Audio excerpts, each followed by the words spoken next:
You're listening to the Devil Dog Talk Show. This show contains explicit material and is recommended for ages 18 and older for mature audiences only. But hey, it's the internet. All right, so we got on this. I'm pretty excited because I asked you to be on the show a little bit ago before. I think it was during the first half of the season, and I was following your Instagram, and I've been talking about Instagram a lot because I'm trying to learn it. And of course, you know, social media is one of those things that everybody has to participate in. All of a sudden, to be a creature, it sucks, right? Right. And so you did some live stuff and some clips that just resonated like truly well. And I was like, man, this guy, you know, I got to figure out, you know, what does he know that I don't? You know, like just the confidence to really be yourself on social media, of course, and then, but also, and I'm chopping up your bio here a little bit. You know, fill me in anywhere you can, and also to introduce Jesus Christ, my bad, Jared Napier. Am I pronouncing that right? Yes, Jared Napier. Look at me doing things good today so far. So we have Jared Napier, fellow Navy sailor. You were a corpsman, correct? You went to IDC school. Yeah, I was a corpsman. I was I actually retired last year. Holy shit. Last August. How did you grow your hair out so fast? I was thugging while I was in. I had long hair. Hey, that's the way to do it, dude. Ain't nobody can tell Doc to get a haircut. Oh man, that is good. So just to give a little bit brief bio, could you go ahead and fill in the blanks? I know I'm kind of scatterbrained this morning, but today we have Jared Napier, and you know, he's got a lot of stuff going on. Of course, what makes me always laugh when I see it is the cows and the little baby cow. And yeah, good cows over here, dude. Like that is so fucking cool. Those cows look like they're just about to go rip through some like waves or like some snowboarding or something. I don't know what it is, but they're like floppy hair. And yeah, man, they're very cartoonish cows, except like when you get close to the mom, she drops those horns and lets you know real quick this ain't a fucking cartoon, and that those are some mammals that can send you to the fucking emergency room pretty quick if you're not paying attention. Oh my God. And how did that come about? Like, not to stay on subject, off subject, but pretty much how did that come about? Because I'm still trying to convince my wife to even let us get chickens or donkey or goat. Yeah, man. So that's a good question. So like, you know, not to go too far off this path that we're already off, but you know, shit just got fucking weird. And I was like, you know, I meditate quite a bit and I soak in my stillness and my thoughts, and I use my intuition, and I trust what I feel. And I felt that things were going fucking weird. And I kind of told my wife when I retired, I was like, I want to get some land. I want to get to somewhere where we can, you know, kind of punch out if we need to. And, you know, she was a little resistant at first, but she's like, I'm all in. So we got here and we chose the Highland cattle because they drop calves well, and they can forage real well. And we got a pregnant cow, and she dropped that calf, that baby bull, and I got a horse. And you know what, dude? Like, what I think about is a lot of other people on earth were a lot less prepared than me to figure out what to do with these animals with a lot less resources, you know? Yeah. And when it all comes down to it, if things go terribly sideways, me and mine are good, dude. Me and my tribe are good. I'll butcher that baby fucking cow if I need to. I got an abundance of deer.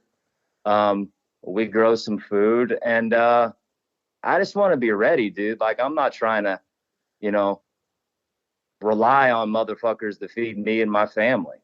So essentially it was more of a preparation type situation or mentality.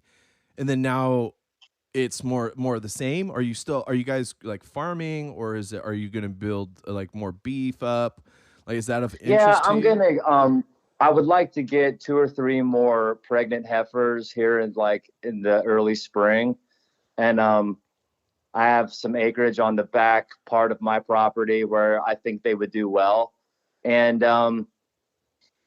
figure it out. You get 3 pregnant heifers and they all drop a calf and maybe 2 of them are females. And then, you can raise that bull for a bit and then butcher him and then bring in a bull later and impregnate them all and then just kind of do it again. Just so we're clear, I've never done this. I don't come from a farming background. I'm like, dude, you're really confident. I'm like, damn, this fool's you know fucking what, done this dude? shit You got to be before. confident.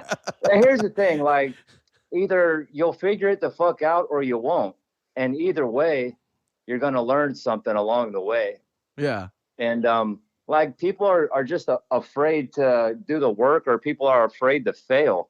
Like, if I keep these cows alive, like, I'm doing it right. You know what I mean? Like,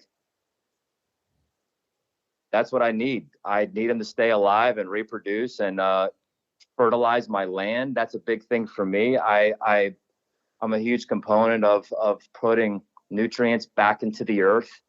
And I think that's how we're going to be able to sustain life on earth is, this whole circle of life. Self-sufficient. Yeah, man. That's awesome. Because like every now and again, like I'll go online and of course, you read about all the horrors are going on the planet, the World Economic Forum's concepts of how people will live, or, unelected officials pretty much pushing an agenda, of certain things or lifestyles. And I go, you know what, dude, I don't think Americans like that shit. Like, I know I don't, right? And there's a lot of different cultures within America, but as an American, it just feels as though like, hey, you know what? As lazy as the world has gotten and as bad as things have gotten, of course, with after COVID, I go, look, I don't think we have a affordability of laziness anymore. China's coming up on the world. It's just crazy with BRICS banking system that they're developing. The whole concept of how people are supposed to live within these carbon concepts. And I'm like, look, if you're going to offset, because that's the concept right now, offset carbon taxation through credit, and if you have enough credit on your blah blah blah blah carbon slip or whatever they're going to give you, then you could have a steak or you can fart 15 times or whatever it's going to be, right? And I don't understand how cows get the blame for carbon pollution or anything. I get it, they fart a lot and pigs are dirty, blah blah blah blah blah. But like one coal factory in China is going to produce a hell of a lot more emissions than 58,000 farmers in the United States, right?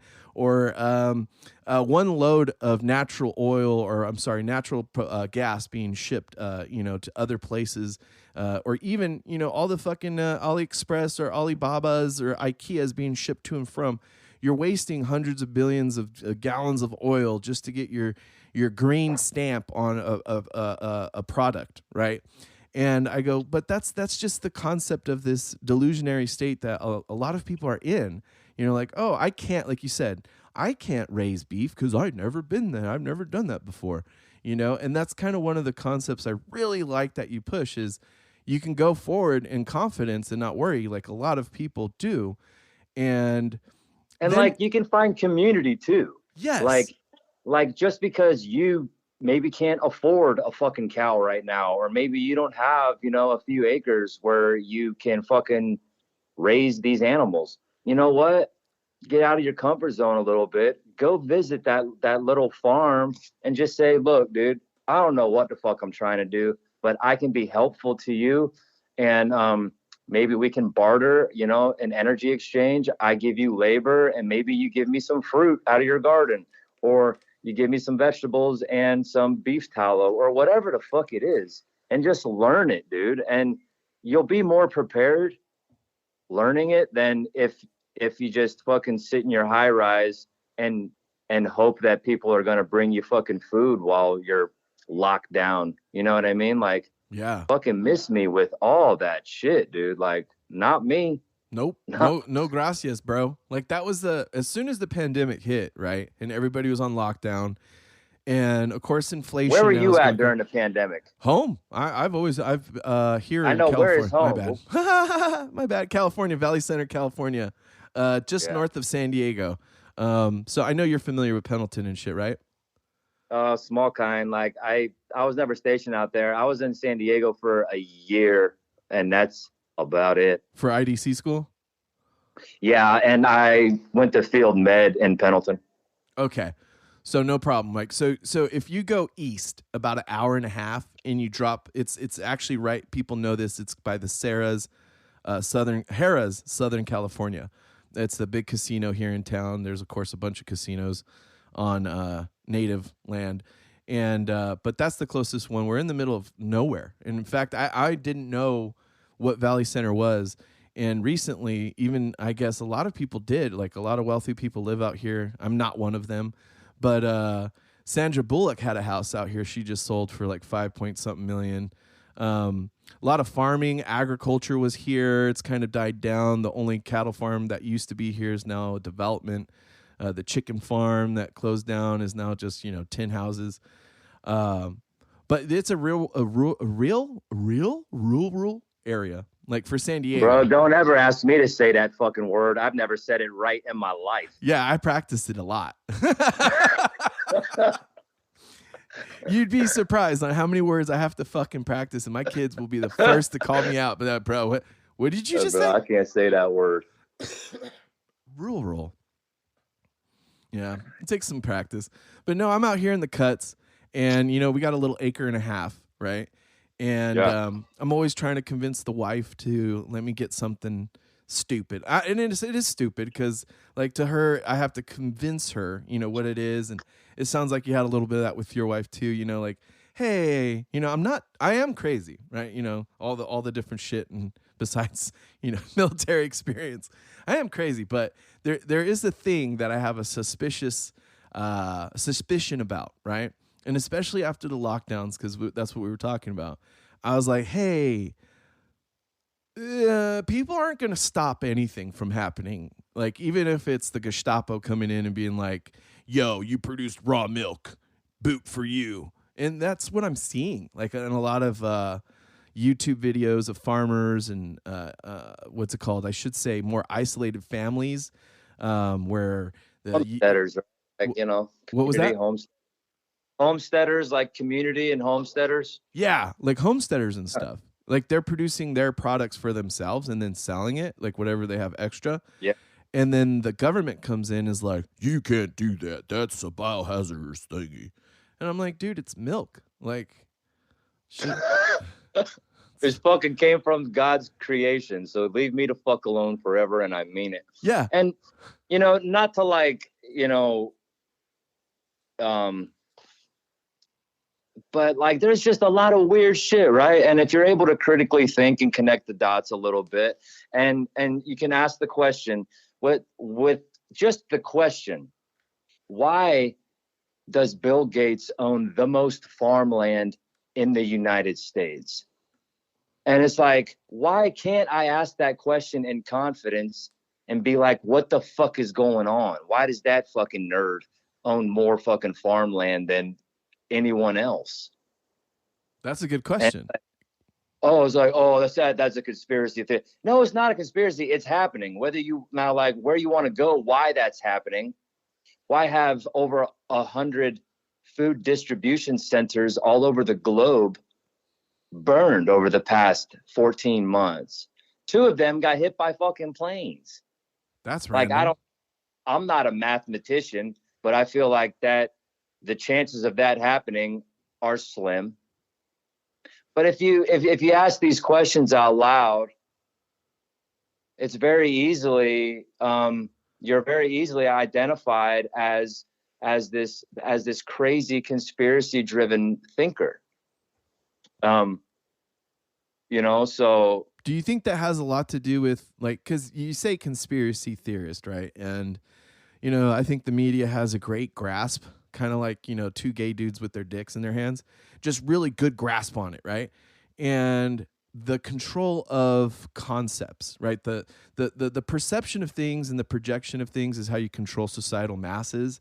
And I just did a show the other week with Wiz Buckley, and we talked about That fucking guy is incredible. Right? Yeah, just a great story, great gentleman, and just just wonderful leader in what a lot of people should think. Like open, not should. I hate the should, woulds, coulds, but like, hey, maybe you might want to look around here.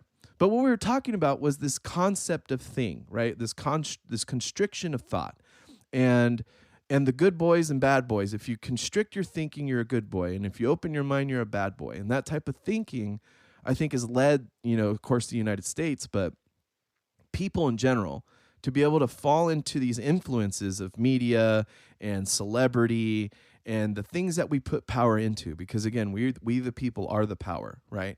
And if we want something changed, we can accumulatively act, right? A long time ago, when the show first started, and 22 a day was happening, all these veterans were dying. And still are, I brought up this thing, like, as is a lot of people go, oh, the hunger strike, or let's march, let's riot, let's burn it down to the fucking ground. Crusty pissed off veteran said that shit. Let's burn the VA to the ground. Fuck it. And I was like, okay, calm down. Maybe not. Maybe we can just expand our thought horizon a little bit more and infuse a different approach to things. Like, if certain things aren't working, right? Like if the VA is handing out $20 million for suicide reduction, but the formulary and the protocol and the policy and the treatment and the therapies aren't changing, why do we assume there's going to be a change in the result, right? We fucking that make let me compose these thoughts. Yeah, I know it's a big one. This is a triggering one. So here's the thing. I don't fuck with the VA. Like, I did 20 years in the fucking military, and I've seen the type of treatment that they offer. I was lucky enough to go to NICO in Bethesda, Maryland, while I was supporting I was stationed at a SEAL team in a support role, and I was able to go there in 2016. And that changed my entire trajectory of healing. And then I was able to realize that this is on me, dog. Like, why the fuck are we looking at the VA and being like, we need help us. Right. And this sorry fucking system, government ran piece of shit system, is wildly ineffective. But we keep going back to the well for water. Can we just say hey, fuck you? We need support, and maybe we'll find it fucking elsewhere. Now, I say that from a privileged standpoint because I am able to explore other healthcare options. And I know a lot of people, that is their only way. So my heart goes out to them. Right. However, my journey with plant medicine changed me so profoundly that I never wanted to look at an outside entity that I didn't wholeheartedly love or trust for help again. That being the United States government and VA. Wow. Yeah. So no, that's a very impactful statement. Yeah. Dude, yeah. I thought that's why you wanted me on this podcast. It is. It is. Like, we're rolling into it, and as a host, I got to be devil's advocate and pull the teeth out slow. You know what I mean? Yeah. It was like, why are we going back to this place that? And I can't speak on the VA because I don't know what it's like. I don't want to know what it's like. I want to be helpful to people that are struggling, getting the care that they need. But we have to stop. It's like the military, right? Like, people who are like, oh, I just retired or I just got out, and having such a big problem transitioning. And I think a lot of that problem is because while you're in the military, a lot of us listen to wildly mediocre fucking people who are not smart, free thinkers. And we allow them to define us with an evaluation or with a rank or with a promotion or with whatever. And you live that life for 20, 30 years, or hell, you live that life for 4 or 6 years, and you get out and you have no idea who the fuck you are in like the vibration of the universe. You know what I mean? Like, you don't know who you are because you've been validated by fucking stupid people who are making you feel important by doing things that don't fucking matter. That is the truest statement I've heard in a long time. And you get out and it's like, well, where's my validation? Where's, like, I'm not a fucking senior chief anymore. Why aren't people respecting me like this? Like, because you're just fucking done with that now. And people struggle with that deeply.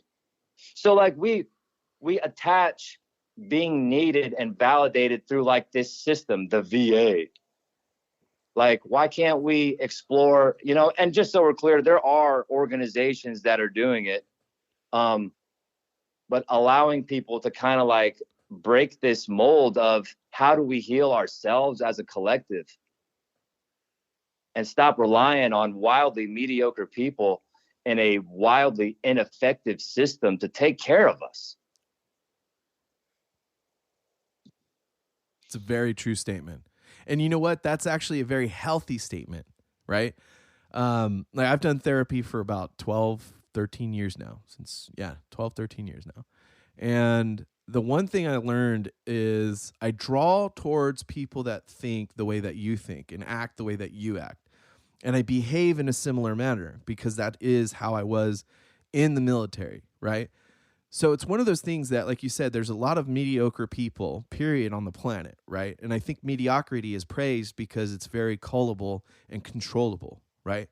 And Absolutely. At the end of the day, you know, of course, we talked about farming at the beginning, right? We were talking about, you know, cows that behave in a certain way. I was reading up on chickens because I was thinking about getting chickens. You know, certain chickens behave in a certain manner. Oh, don't start out with those chickens. Those ones are rambunctious. They're idiots. You know, like there's a lot of different types of genetics that go into farming, and even like sheep, cows, goats. I was looking into goats. I didn't know that there was like a plethora of types of goats. I was like, just a goat. It goes blah, blah, blah, blah, right? I don't know. And that's kind of the same thing you're saying with mediocrity, right? If it's not a meritocracy, right, where your merits build your character, like you were saying about being that senior chief, being with those support elements of, you know, special operations or aviation or ship, you know, this, that, and the third, you know, those are huge movements, right? Those are huge things. Like I was telling Wiz, like, dude, like he was very modest and like he was extremely humble. And I go, this is a huge thing, you being not Top Gun, right? And you being a senior chief is a huge thing, right? Like you're saying it modestly because you transcended those skills and assets, those perspectives of self, and you intertwined them into where you're going now. And you mentioned it, like you said it, like a resources, and I kind of dig that because let me just, you know, be that guy that's, you know, devil advocate. Being an IDC, you have to learn how to do your shit right then and there. And IDC school is no joke. In fact, we compared it to PA school. And the hardest part about what I heard about IDC school and the ones that I helped most people with was laboratory science, right? That's the school that I graduated from. And it was a very interesting thing because the IDCs go forward independently, hence the name Independent Duty Corpsman, right? And for a lot of people, they don't know what the fuck that means. Like, they don't even know what a corpsman is. They don't know what FMF is. They don't know what a support role is. They're like, bro, what the fuck? You know, you just take vitals, right? Like thermostats, and you shove them up the butt, silver bullet, right? No, it's a very complex medical role for a lot of different people in a lot of different ways. So then right, this would be one of those things that the resources you're utilizing now and moving forward are naturally transcendent, right? To become more than mediocre, because that's what the whole role is, right? Becoming a leadership role in the military. Some people just bash through the tests and get the EPs, and you know, we all know those types, right? But there's we know those types. But there's the great leadership types where you're not so eager to get into the position, but you're more eager to learn how to play that role and be that person and become and emulate good leadership. And that's why when I see you talk about certain things of spiritual growth and development, like I thought you've been out for a lot longer. I was like, dude, I've been out for fucking 12, 13 years now, since 2011. So that would be what, 12? Yeah. 11 year, right? Yeah. Well, And I did skills bridge program that I wasn't going to motherfucking work that last year, but yeah. but that's good. You have to take care of yourself, right? And I think that's the best shit that I learned from senior leadership while I was in. Learn when it serves you and learn when it doesn't.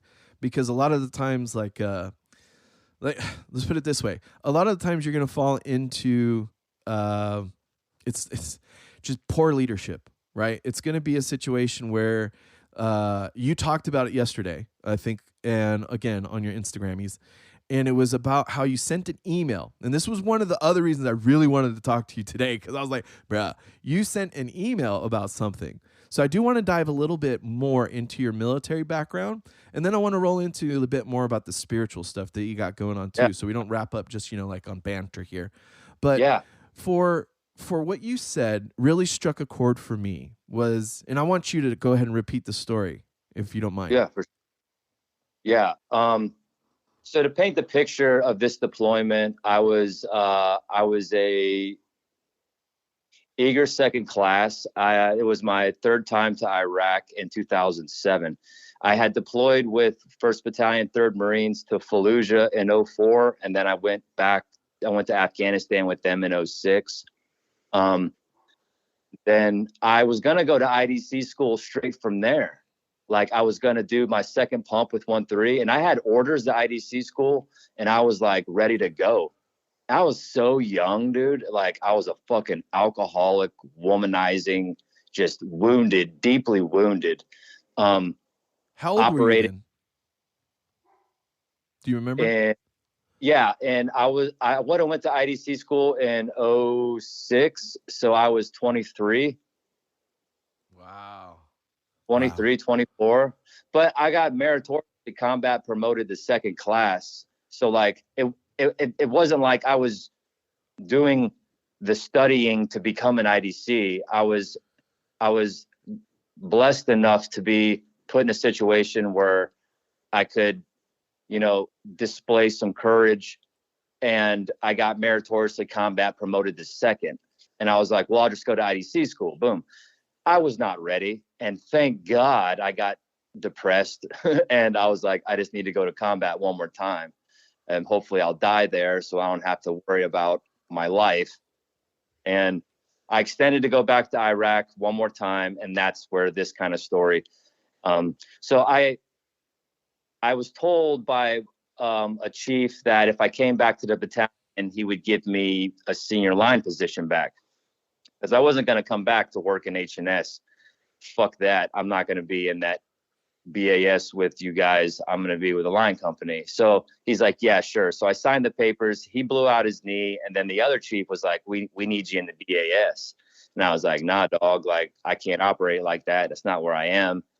And for our listeners, just so you know, BAS is Battalion Aid Station, and line corpsmen are you're actually doing physical patrols or vehicle patrols, security element training, MCPIC, whatever combat element you're attached to. So go ahead though.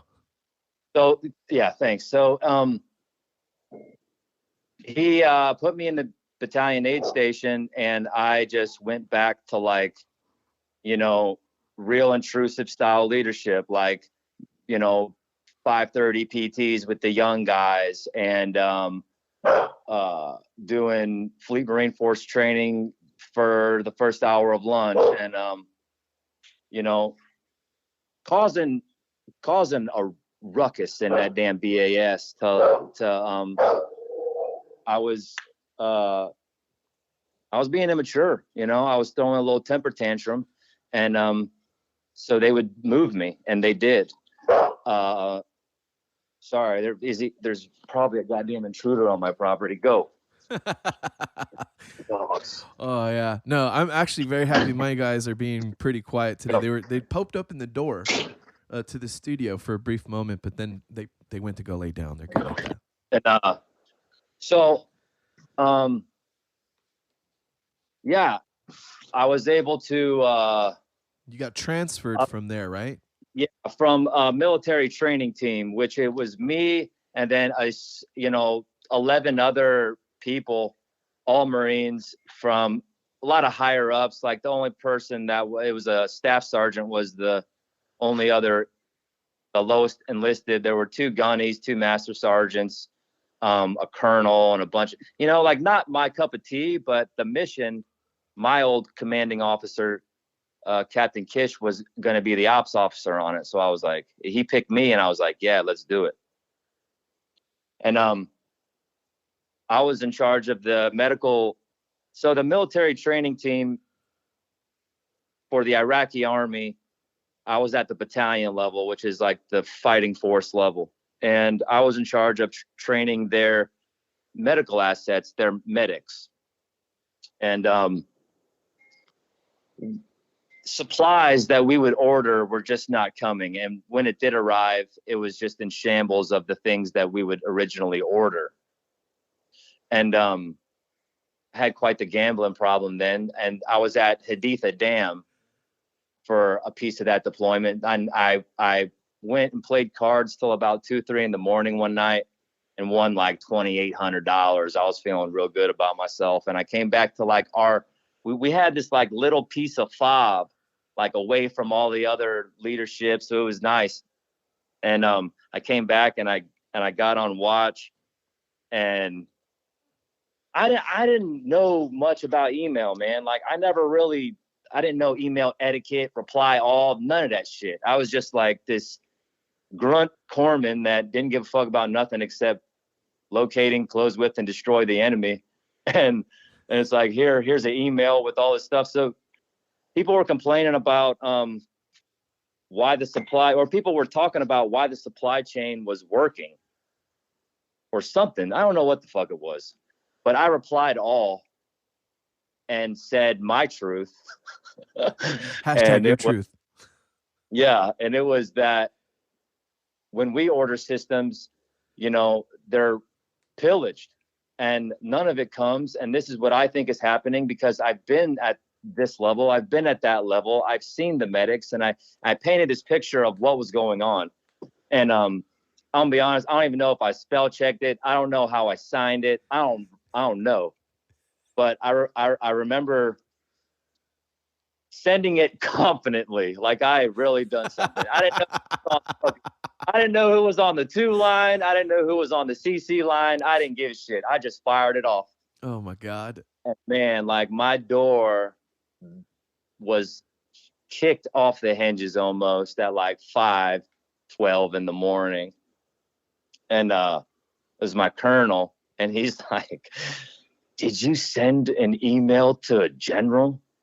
And I was like, just got off watch. I was like, I don't know who was on that email.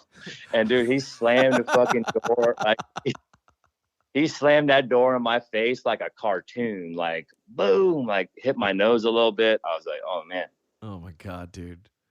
So he's like, of course, like the gunnies come, like what blah, blah. I'm like, look, I don't know what to fucking tell you. Like, I know that this is a big deal, and I'm sorry that it happened, but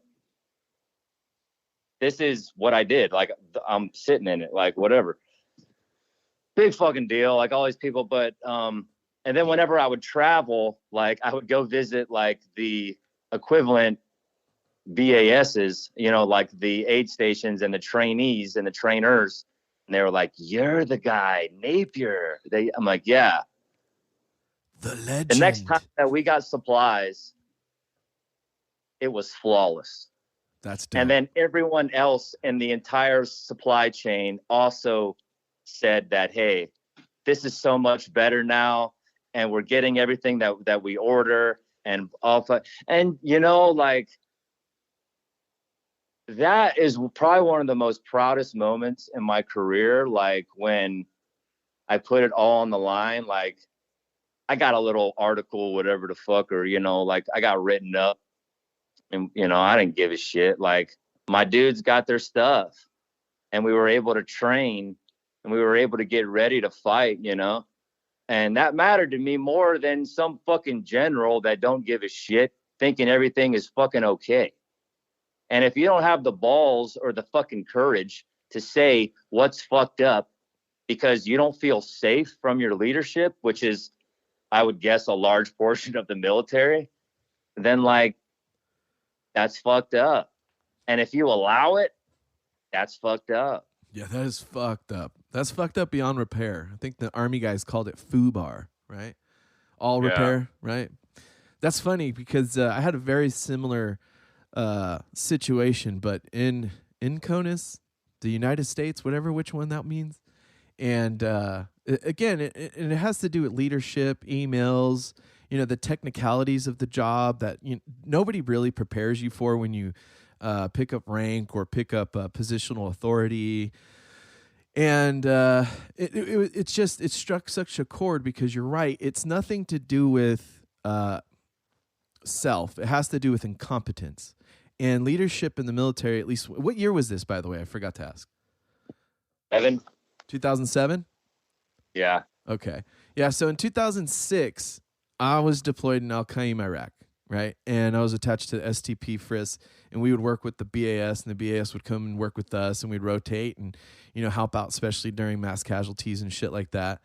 And the entire system in that base of Al-Qaim, Iraq, right, was very different. Like you were saying, there was training teams, there was special operations teams, there was intelligence teams. This base was pretty fortified. It had a great fucking galley, all that wonderful shit. Jim from MWR was there, all people this getting stuff. laid in that bitch. Oh, dude. Oh, bro. Like they envy you motherfuckers. My guy, there was a female barracks called the Moulin Rouge was this nickname. So I mean, like, come on, like you can't get too far away from it, right? And on some dirty shit, a few people got busted for some really bad shit while we were out there, but that's another time for another story. But to focus in on the supplies, we couldn't get normal saline for months. Okay, so. For a lot of people don't understand, normal saline, of course, at this time in 2006 was used pretty heavily, bolusing and for treatment. And then as years went on, a lot of different, let's say, units utilized different type of treatment modalities. And so they went for the smaller bags of Hetastarch and Hespan. And then years went on and they went smaller and smaller. So you just have a 500 ml with normal saline to KVO as you're transporting. And it's just a really unique medical state, right? But we couldn't get shit from supply. We couldn't get a biomed repair out to fix our Zols or which the little paddle thingies and the EKG thingies, guys. You know what I'm saying, everybody. And the coolest stuff was like the X-rays and the surgical side of the house, right? So the technicality of everything that's moving in this apparatus called the shock trauma platoon and forward resuscitative surgical system, right, was key to have supply. So we ended up having to do a lot of acquiring, okay? So that's how I respect you so much for just doing an email. Like an email fixed it, right? We couldn't get our fucking CO to pull their head out of their ass to get the shit going. And we got pinned up a couple times by a dust off because we found some stuff that they had extra. And of course, acquisitions is part of my forte. So bartering was a huge deal to make sure that people had the right supply to go out in the wire and do the actual job. And then when you're talking about like the training portion of the military side of the Iraq side, my God, bro, I used to do training with these guys too. And it was like, there's videos of it, of like people just trying to do jumping jacks. And their culture is just so different that you can't really be hard on the training because it's like they just shut down. It was different. I learned more about myself in that deployment than the 3 prior to that, for sure. Now, in that, you brought up prior deployments and you brought up that you went to IDC school. As you're moving forward in your years, because this is your second class, and you progressed to becoming a senior chief, right? Yep. How did that affect you in your leadership tool bag? Well, That's a good question. So I went to IDC school after that deployment, and then I got my own ship out of Japan. And I was independent on a ship out of Japan for almost 3 years. Oh, wow. And while I was there, I screened for DevGru. And then I was screened and selected and went out to DevGru. And then I put on Chief a couple weeks after I checked in. And, you know, those 6 years that I was at that command, I was able to be exposed to true leadership. The people that invested in their people, the people that invested in their people's families. How do you build a team truly? How do you identify cancers within the team before they occur?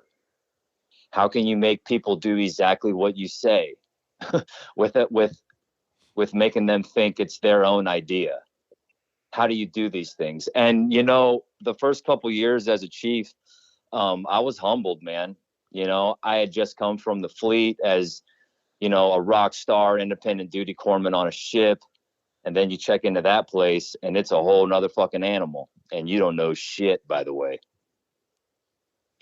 That is so dope. And to go back to it, because I know you know what DevGru is, and I know what DevGru is, right? Yeah. But for the listeners, what is DevGru?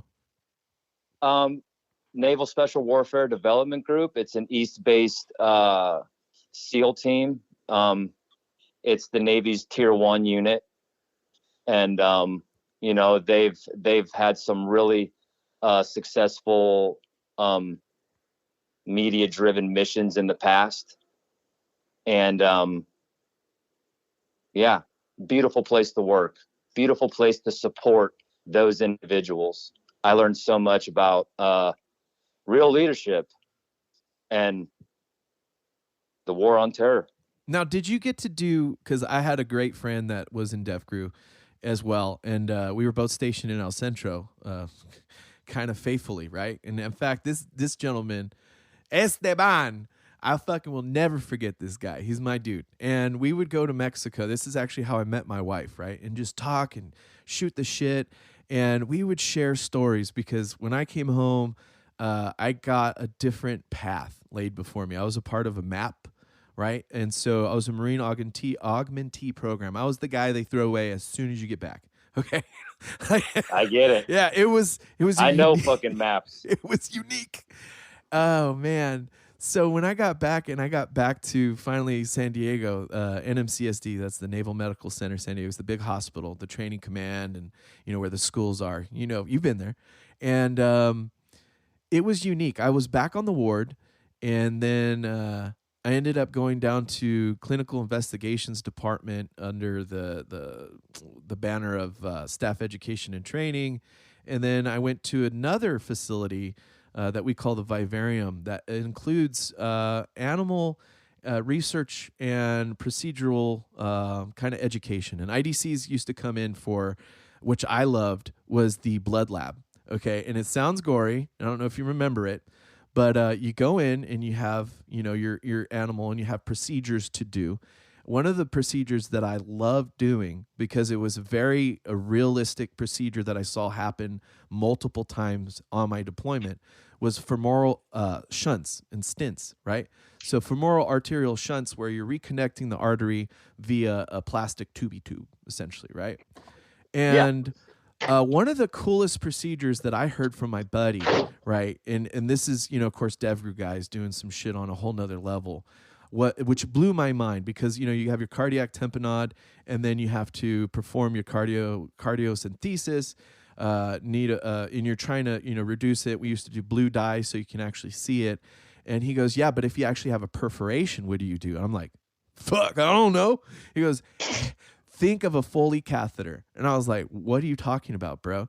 He goes, if you could find the insertion or the perforation or the penetration, right, you can slide your Foley catheter in to wherever that is in the heart. This is the heart we're fucking talking about, okay, guys? and you place it and then inflate it and then pull it back. It will stop the blood from coming out of the perforation in the heart. And I was blown away from it because it was like an old school corpsman trick. I love them shits. Like, you know what you really got to do is practice on the bodies out here on the field. You got to get really good at your what was the one, cricothyroidotomy, right? Yeah. So it was like one of those things, like, oh my God, like what? And so that's something that really, really tied the story into for me, was when he was like, yeah, man, we got to do all this different stuff and do this and that and the third. And I love medical procedures. Were you able to do medical procedures there, or were you more of what type of role were you playing is my question. I was able to train with those types of procedures. Not that one, but doing training on amputations and more of that intricate type work with animals in a training environment. Yes, but that was never like my skill set offered there. There's a whole nother plethora of skill set there with those SARCs, and that is their bread and butter. And I was able to kind of witness their training pipeline unfold while I was there. And I was successful because I knew my lane. Like, I wasn't trying to be sexy and like go on target with the guys and like try to be a fucking Navy SEAL, like I was in a supportive role. Like, I was making sure that all their shit was good before they went out the door. I was making sure that, if their shoulders a little banged up, I could throw some tape on. I was in a supportive role. So yes, I got to train on it, but it wasn't like, we're going to stick you out at this fob and be prepared to perform a right leg amputation. Does that make sense? No, absolutely. And Yeah. I'm actually like happy that you broke that down that way, because you're right. There are different roles that fulfill those positions. And then there's the guys right next door to those guys that are making sure they have the resources and ability and availability to fulfill those positions. And I talk highly about that because I know it's not sexy. I had a great gentleman on about regulations and congressional federal regulations and different type of codes within the VA. And we got into the nitty gritty of geekness, right? And I love the geekness because, I'm not going to say it, but I'm going to say it. I didn't want to say it, but I'm going to say it. Bullets and beans get the job done, and you don't get somebody downrange without the bullets and the beans, right? And for you to speak on that, I think is extremely good, because everybody has this projection or delusion that for the longest time, one of my good friends, Tommy, triple amputee, great kid, his mother believed that we were in trench warfare out in Iraq, right? Now we are again, of course, with Russia and Ukraine, but that's kind of the environment, right? But what the people don't know kind of sets us back very, very, very far, right? Your ignorance can be a detriment, right? And for you to speak about that is very, very, very important, because those gentlemen that do those high tiered, jobs, they're actually hitting targets and, collecting this, that, and the third, or doing whatever it is, there's video games about it, right? Movies, books, a galore, right? They don't get there by themselves. It's a full team of support, right? And I think, me personally, right, I think that has a lot to do with what we see as a result in real time in the populace of the veteran community, right? Like, if you're an administrator, I know Marines that never left the S God, right? Dude. Don't get fucking started with this conversation. It's important to have. Dude, the biggest fucking problems that I have with veterans, I don't fuck with veterans, to be honest with you, too much, man. Like, I've been asked to go on a few podcasts, and I listen to their podcasts, and I'm like, nope, this ain't my cup of fucking tea, dude. Sorry. And like, it's one, like, it's our ego, right? Like, what I think of when it comes to the veteran community, and how we so quick miss other people's traumas, and we dismiss other people's experiences because of our own ego. So I don't know how much you heard, but I painted the picture of somebody who's deeply depressed, and they muster enough energy to go to VFW or to go into a bar or to go into meet some buddies, and they come across a big barrel-chested fucking Silver Star recipient, goddamn Army Ranger, fucking sniper war hero. And at some point, the banter occurs. Who are you with? What did you do? Oh, yeah, we were there once, too, before we went to the fucking combat. Yeah, fuck you, blah, blah, blah. All we're doing is, like, devaluing that person's pain. Exactly. Devaluing that person's experience. And it's like, why are veterans killing themselves so much? Like, because we're fucking mean to each other. Like, there's a line between, like, busting balls, and there's a line with, like, your ego getting in the way of looking at someone who's in pain, someone who needs fucking help. But, like, you discredit them so quickly because maybe they didn't fucking kill somebody, or maybe they didn't get the opportunity to save someone's life, or maybe even fucking go outside the wire. But that doesn't mean they weren't fucking sexually abused as a fucking kid, or their mom didn't fucking neglect them, and they did their best to get out of that situation, and they joined the military, and now they're fucking hurting and they're dying and they're depressed. But, like, you dismiss them because they're not the quote unquote war hero that you are, or that you think you fucking are. And it makes me fucking sick, dude. And I don't fuck around with veterans too much, man. Like, hey, you want to come to the VFW and fucking, I'm like, nah, dog, I'm good. Like, I don't buy into it. I don't like it. Now, do you think you don't like it because of the things that you've experienced or the things that you've seen? I don't. Neither. Neither. It has nothing to do with me. Okay. I don't like, you know, and I used to go to these Battle of Fallujah reunions, and, like, I'm not really going anymore because it's, you know, fucking egos and alcohol and, like, yeah, fuck that motherfucker and all this shit sometimes. And, like, I'm like, fuck, guys, can we just acknowledge that there's a lot of people that are in pain? And maybe they didn't go to Fallujah. Maybe they didn't fucking go to Iraq ever. But we're like, veterans are killing themselves at record numbers. Like, because some of us are really discrediting people's pain because of their experience. And they don't feel safe. They don't feel safe coming forward and saying, I am fucking depressed. I am sick. I thought about fucking killing myself last night. They don't feel safe saying that because of your experience. And then it's like this whole thing, like, well, I didn't go through what he did. Why do I feel the way that I do?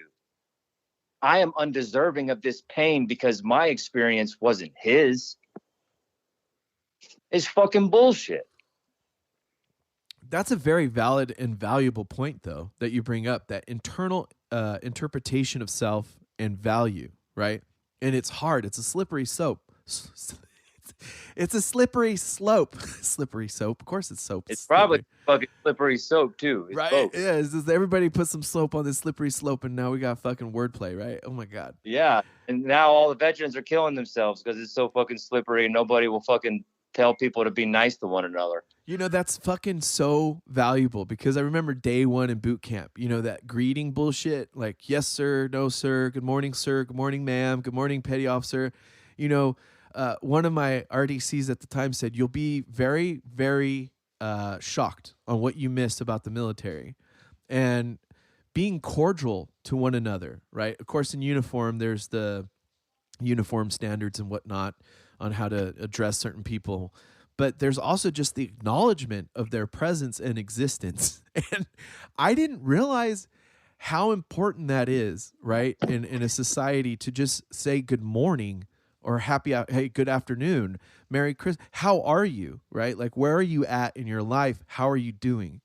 And that's something I valued so much about the military. And you're right, because you don't know where people are coming from or what they're escaping or what they're growing or developing. You don't know what their experiences were before the military. And the military Right. could have been that rock, that foundation that put them on the right path. And then it's over. You know, that whole identity is abruptly either taken away, they get medically separated, you know, blah, blah, blah, blah, blah, whichever route that happens and occurs. But it's very valuable because to be nice to somebody, it doesn't take much, if at all, any energy, right? I think it takes more. Just fucking witnessing them, right? Witnessing them in their pain.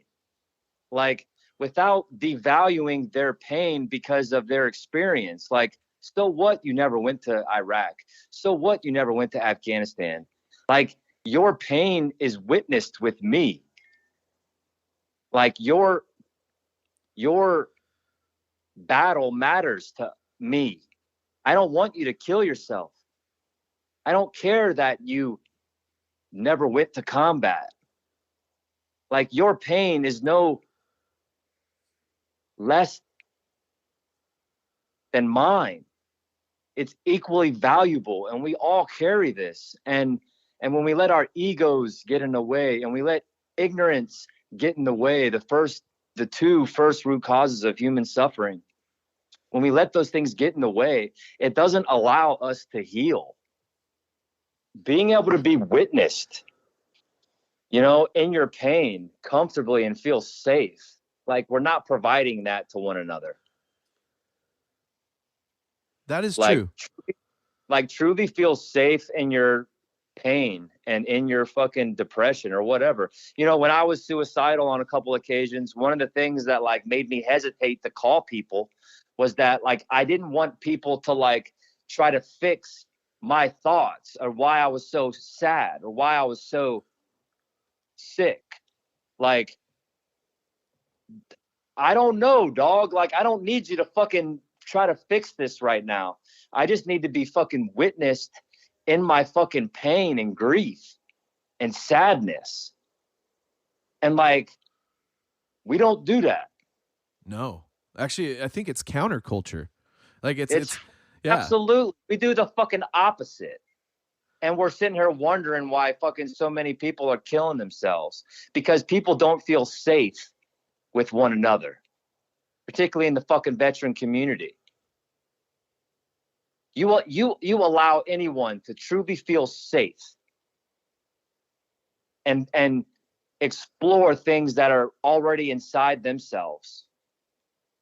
And you allow them to unfold in their pain without judgment, without trying to be a fixer or have remedies. Like, that's magical. And particularly when you take that approach and you work with plant medicine, it's a beautiful thing that allows for copious amounts of healing. That's awesome. Like, honestly, that's one of the other main reasons I wanted to talk to you about this, because I know you've done a tremendous amount of work in both plant medicine, not just, you know, doing it or whatever you want to, how you ever want to say that, but in its knowledge and what it provides, right? And then also the environment necessary, because this is something that I think a lot of people are confused about when we talk about either plant-based medicine, psychedelics, or alternative therapies, right? They have this projection of, you know, a bunch of hippies hanging out, smelling each other's armpits, you know, braiding each other's armpits, whatever you want to call it. And then, you know, nothing else. They're just getting high off some chemicals and entering a new delusionary state. Or they're in the spiritual realm. Everything that you just described, everything that you just described is deep-seated propaganda that is wildly fucking effective. You know? I agree completely. That's the reason why I know what it. That's the reason why I knew when to say it. Yeah. No, but you're right. It is propaganda, because who benefits off of people not eating the dandelions in their front yard? You know what I mean? For heart health or whatever it is. And, or, you know, going to Mexico or trying some mushrooms, or like I was talking to Wiz about Ibogaine, right? And DMT, 5-MeO DMT. My personal interests are, like you said, veterans don't feel safe in this environment with veterans. And I go, dude, I don't feel safe with doctors. I don't feel safe at the VA. Like you say, you don't have really any. I do, right? You don't really participate in it. I do. I participated in it. It's one of the only things that I utilize because of, cost of value. I can't afford personal I health get care, it, dude. I totally get it. But it's a system that's fixated on we have the right answer and only we have the right answer. And it's a very egotistical system. And there's these gatekeepers and key keepers, and it's a fucking game. Then there's fucking disgusting. Yeah, it is. And then you have the nonprofits, and when me and Wiz were talking, I've said this before, I said there's no incentive to get it right, okay? The Veterans Affairs makes hundreds of billions of dollars annually just on their budget. Nonprofits make several $100 billion, I think, a year, or several $billion a year for doing whatever they do, right? But there's no incentive to fix a problem, right? We talk about this with cancer nonprofits and things like that. When we say we want to end suicide, I think highly of we want to end drugs. Just say no to drugs. That's what I hear. It's like on an irk. It like stabs me in my back. And I'm like, end veteran suicide. And I'm like, dude, you guys, come on. We already done this propaganda. We already done this marketing. It doesn't work. All it does is make it more efficient and more often. Fucking 22 push-ups till Valhalla. Come fucking out to this alcoholic fueled fucking things that it's going to lead to guys crying and fist fighting at 1:30 a.m. Yep. Come on. Yep. Get together. Like, fuck you. Can we fucking figure something else out? Because killing fucking whitetail and drinking your ass off doesn't seem to be helping, guys. It's a distraction, and honestly, like I've been there, done that, with every other thing that would invite me or let me go, right? And it's a great distraction, just like everything else, like football, like societal masses have utilized distractions to abide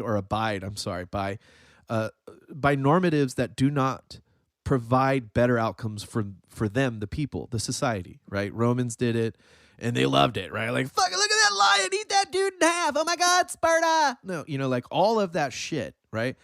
It was for a valuable reason because you have to be distracted to focus, and sometimes focus is a distraction.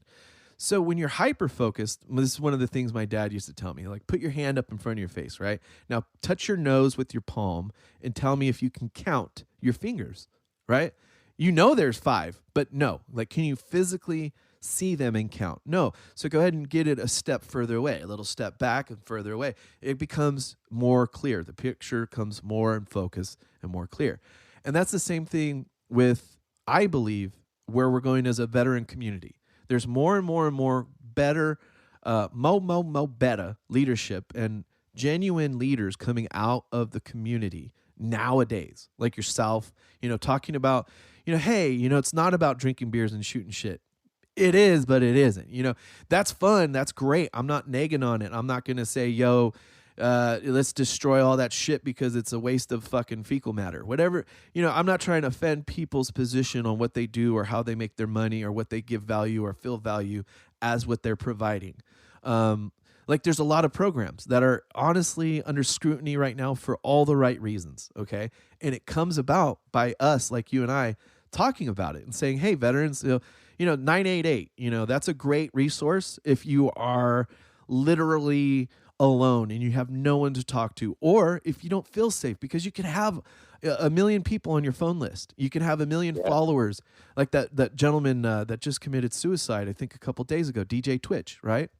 You can have all of that. You can have all the money in the world, fame, fortune, and it just isn't enough. Heath Ledger, back in the day. Drugs are a vice, and it's usually also a distraction. It distracts you from the pain. It comforts you, it soothes you, right? There's a lot, right? And I know that addiction is another thing, because here's another propaganda thing for you to yell at me about. I love it. Watch, ready? If you do these drugs, what's going to stop you from doing meth then? If you smoke marijuana, aren't you going to turn to crack cocaine sooner or later? Right? I mean, that's what we've been taught, through DARE and the no more drug programs, right? Right. Or is it that maybe this stuff actually does help? Because like what a lot of people tell me about Ibogaine is you take it once and you're like, fuck, I don't want to drink, bro. I'm good. Right. Bro, yeah.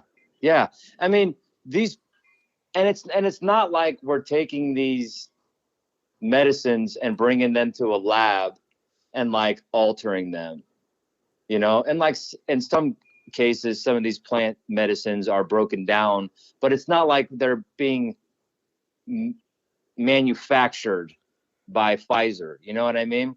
And they're coming from the earth. They're coming from amphibians. They're coming from these things that call it God, call the creator, but they're put on this earth for us. Is how I feel. And to be used as part of our life to deal with these things.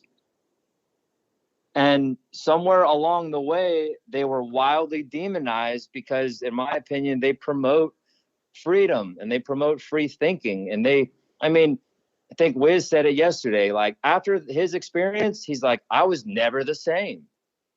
And there's something to be said for that.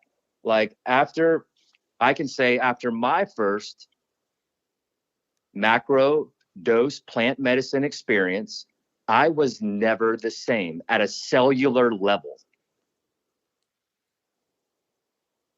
And there's something to be said for that.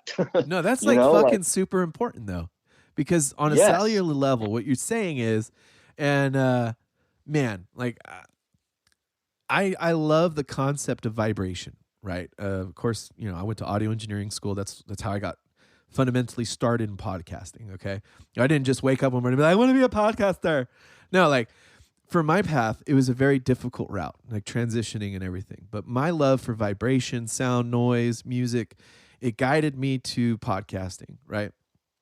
And then when I learned about frequency, right, and how frequencies interact with molecules, like you're saying, on a cellular level, even deeper down into a more electron microscopic type of level where you can't even see this shit unless you're like super like CERN type people, right? And the most minute consistent vibrations on this planet are sub-frequencies, right? They're so massive that they're almost immeasurable in wavelength, okay? And then we have the higher frequencies, right? We have the ultra and the subs, right? There's two spectrums. We also can't hear certain spectrums of frequency or see certain frequencies of light, right? But what you brought up is that this medicine altered you in such a method or in such a way on a cellular level that it got you vibrating on a whole new realm, right? On a new paradigm. It shift your concepts of self, identity, and your physiological self. Because like when I tried a macro dose of psilocybin mushrooms, being very honest, okay, it was life altering. It wasn't like I was in a new realm. I wasn't out of Earth. I wasn't on a different planet. It was just like the same planet. And I'm going to throw this in there for scientists to study. If you look at the pupils during a psilocybin or a psychedelic trip, if you count the constrictions and relaxations of the pupil and the dilation, you'll see a frequency. I was tripping balls on this for a good 30 minutes looking at the mirror. And to me, excuse me, it was, how do I get back to that frequency consistently within a realm of understanding? How do I resonate more with this type of belief and thinking?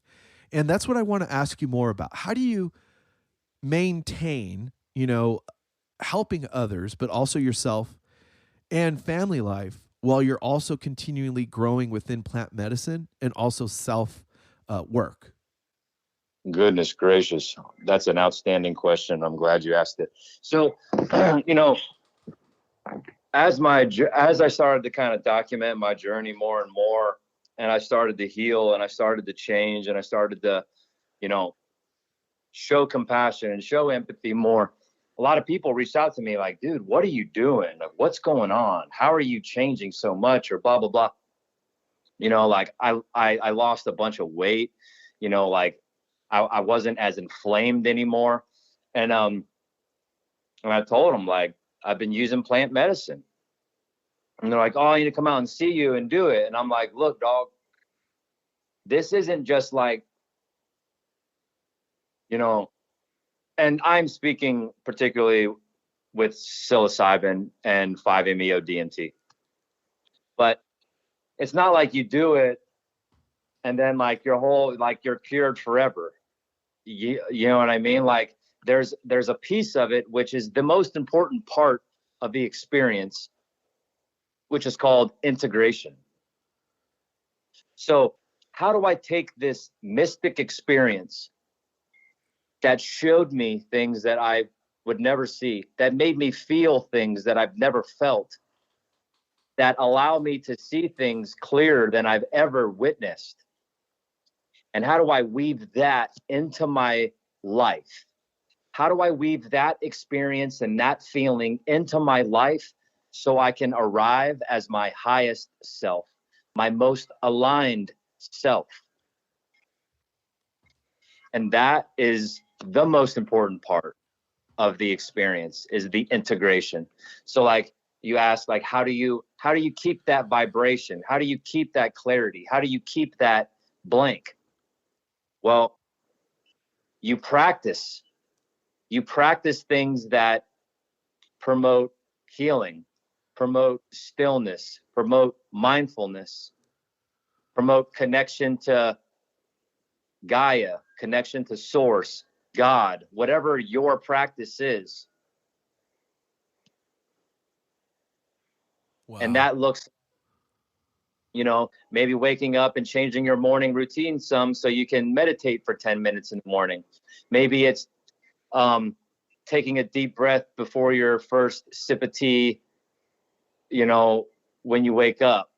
Maybe it's going to a yoga class or going to a sauna or going to whatever it is, practicing time to integrate that experience into your life so you can arrive as your highest self.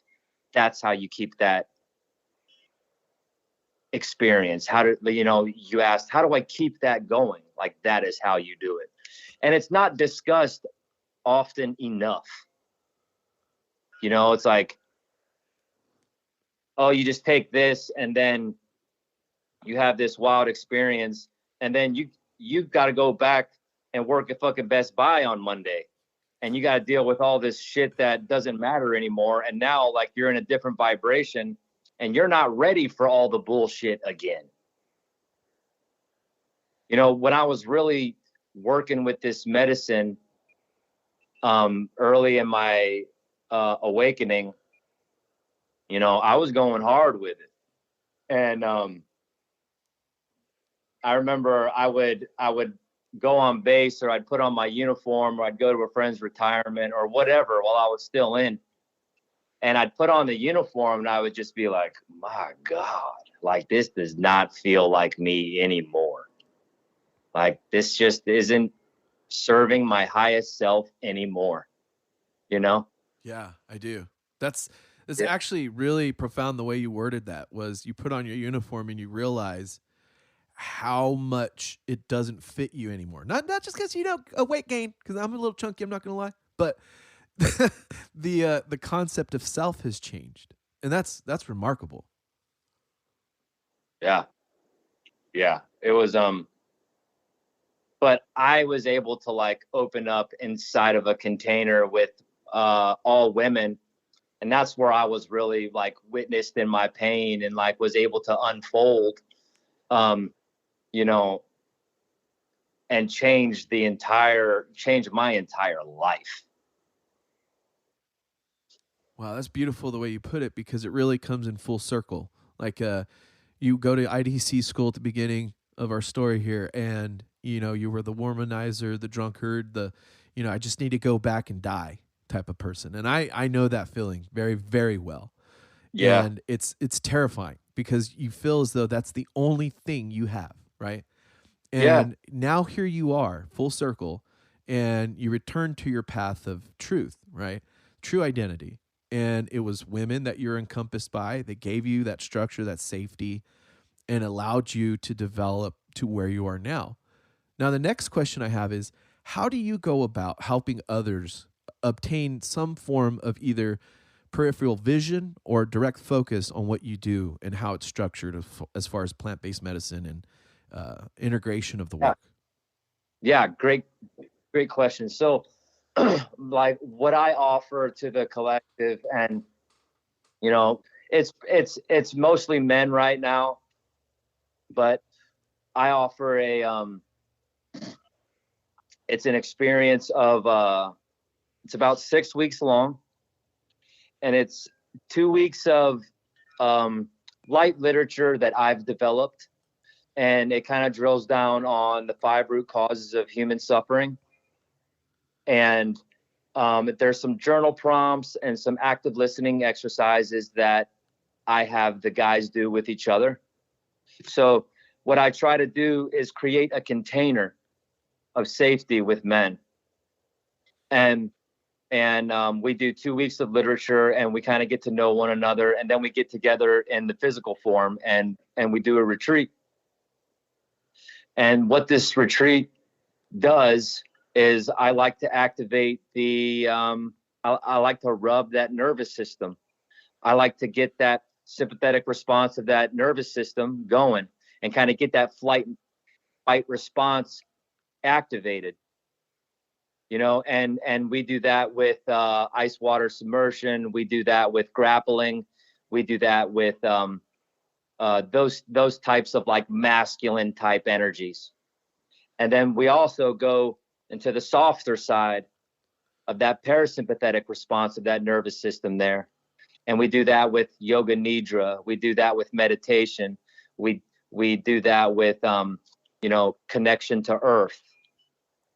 So what I do is I offer a safe container for these men to explore themselves with journal prompts, and I'm there guiding them along the way, and they begin to feel safe with one another, and they begin to share things that they typically wouldn't share amongst even their deepest brothers. And everything is leading up to a plant medicine based ceremony that evening. Wow. That is remarkable. Yeah. And this is a ceremonial event that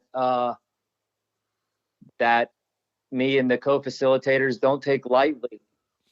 We drive safety, we drive service. So when these men get blown off by sage, when they get smudged off and they enter this space, there's a vibration that can be felt and can't be denied, an energetic vibration. And they come into this space and we say our prayers, and they lay down on their own mattress with their blanket, their safety stuff, whatever they want to bring on their journey. And we blindfold them. They blindfold themselves. And then a playlist is played, and they go on their journey. And we hold space for them during that time. We have a sound bath during intermittent parts of the playlist. And it's about 3 hours. And then when we're done, we all go outside together and we thank Mother Earth for the experience. And then there's a few creative outlets that I have a little music section that they can go hang out in. There's some drums and a guitar there. There's an art section where if they just want to sit down and color by the fire for a little bit, or if they just want to meditate or whatever, I allow them the opportunity to kind of like unravel with that experience that night if they like. And then the next morning, we jump right into the integration. And that's done with an integration sharing circle, and kind of what came to you, and how do you feel you can weave this experience into your life to arrive as your highest self. And the potency of what is happening when men start to share and be safe not only helps the men considerably, but what I've witnessed is it helps the women that are there to hold space just as much, if not more. Wow. Like it's just this symbiotic, synergistic trade-off, and it's very profound. Like you discussed the vibrations. I've been grappling with it since this last container ended, and the reality is, I'm gonna try to duplicate it at some point, and I just don't know if I can yet. And I'm gonna need, where the divine feminine and the divine masculine energy feel safe with one another to truly feel seen, be held, be witnessed. It does so much. That is, in my opinion, the true raise of vibration in this universe when that occurs. Wow. Man. And then that is a home run, if you ask me. we wrap up that day, with integration, and there's a few other things that I incorporate. I incorporate Resha machine, which I'm not even gonna RESHA, I think is how it's spelled. There's a woman in Tulsa that has this magical machine that I'm not even gonna begin to try to describe, but we end with that. And then we have 4 weeks of integration calls where we're keeping tabs on the guys. We're asking them how they're doing, and making sure that they're integrating their experience however they feel serves their highest self. Wow. So it's full service. And like when it comes to like sustained changes in depression, sustained changes in anxiety, sustained changes in patience as a father, as a husband, as a boyfriend, as a fucking whatever. Like, it's profound, man. And I'm so glad that there are organizations like No Fallen Heroes, Vets. There's all these organizations that are getting the traction needed to truly end veteran suicide. And it changed my life. And I'm glad that, I feel like I've been called to share my voice and to share, safely, allow others to walk with this medicine that has helped me so profoundly and take so much pain, so much hate off of my heart. That's amazing. You say the heart, and I've been reading a lot about electromagnetism. Again, I'm a geek, right? And what I've learned recently, and maybe this isn't a recent thing, but for me it is that the heart actually generates more electrical and stimulus than the brain. And it's profoundly, it's like 400 times over what the brain does. And the way this is communicated, because you actually brought up the parasympathetic and sympathetic system, the nervous system, right? The electrochemical neurostimulus that is the human body, right? It's profound because when you have that integration process, and from start to finish, you're really kind of laying out a therapeutic session of 6-week treatment, right? Which is very solid base, right? Because everything else that everybody else provides is roughly 12 weeks, and just discussed that pretty openly. And to me, it's like, boot camp was 4 months, or I'm sorry, 2 months, which is 8 weeks. I'm all over the fucking place with my numbers. And to me, one of the most profound things somebody told me when I was growing up is it takes 2 weeks to get into a rhythm of a new habit, as long as you maintain that new rhythm and habit, right? And you bring up practice. And a lot of people right now are I think, very fixated on perfection, and that becomes fear.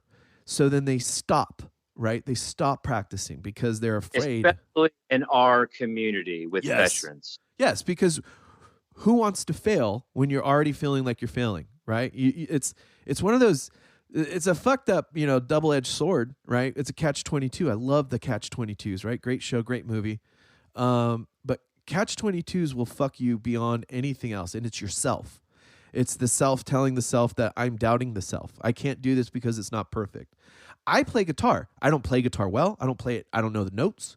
I don't know how to fucking tune it without my phone, right? A little guitar tuner. But I use it for physical therapy. I had a severed tendon in my hand, and they reattached it and shit like that. But if I don't fuck with that guitar or the bass or whatever manipulates the shit that's in my finger, right, then it hurts profoundly more, right? And the saying goes, the rolling rock gathers no moss, right? And to me, that's not only physical, right? It has to be spiritual, it has to be mental, it has to be continued on in so many aspects, and it has to transcend not just the thing that you're doing, but the purpose of why you're doing it. And to me, that's what you got going on, man. It's so fucking cool because, talking with a lot of people, right? Did a great episode with Madison McGolan. I'm chopping up her name, Margolin. There you go. And founder of Double Blind Magazine, co-founder of Double Blind Magazine. They do a lot of stuff within discussing Judaism and the psychedelic realm. She has a new book coming out soon, I think, or maybe next year. Regardless, the point was that's when I was really introduced to the concept of feminine divinity, right? And masculine divinity. And the harmonious existence of the two is kind of where you want to be, right? Like for audio engineers, I'm going to get a little geeky real quick. If you have a hard thumping 808, I know you like music, so Jared, just let me know, okay? So when you got a hard slapping 808 from like E4, like boom, bam, bam, bam, bam, bam, bam, right? And you feel Absolutely. that, right? You're like, fuck yeah, oh yeah, and you feel it, and then you get the hi-hats and the snare slapping just comes in nice, and everything's synchronized and harmonized, and there's no flub, there's no it takes a lot of know-how to get there, right? It doesn't happen overnight, right? And it takes time. Like E40's been around since I was a kid, right? And that gentleman is now developing shit like fucking the Goon on the Spoon, right? He's selling all these different types of alcohol and liquors and beers, but he's also got, things that integrate into the community that develop the youngsters to get away from that drug shit and out of that gangsta mentality and getting into the real G mentality, right? Being a real gangster means lifting up those around you and those who helped you get to where you're at. And that's something I always look at, especially like with E40. I love talking about E40. I love E40. I'm not going to lie. And to me, being able to mix something, right, in a song and have words and people feel it, that's something that's so beautiful that I wish to create one day, right? Like maybe I'll make a song one day. Maybe not hip hop, maybe not guitar, maybe not whatever it is, but not having the fear to reject myself, the ability to try.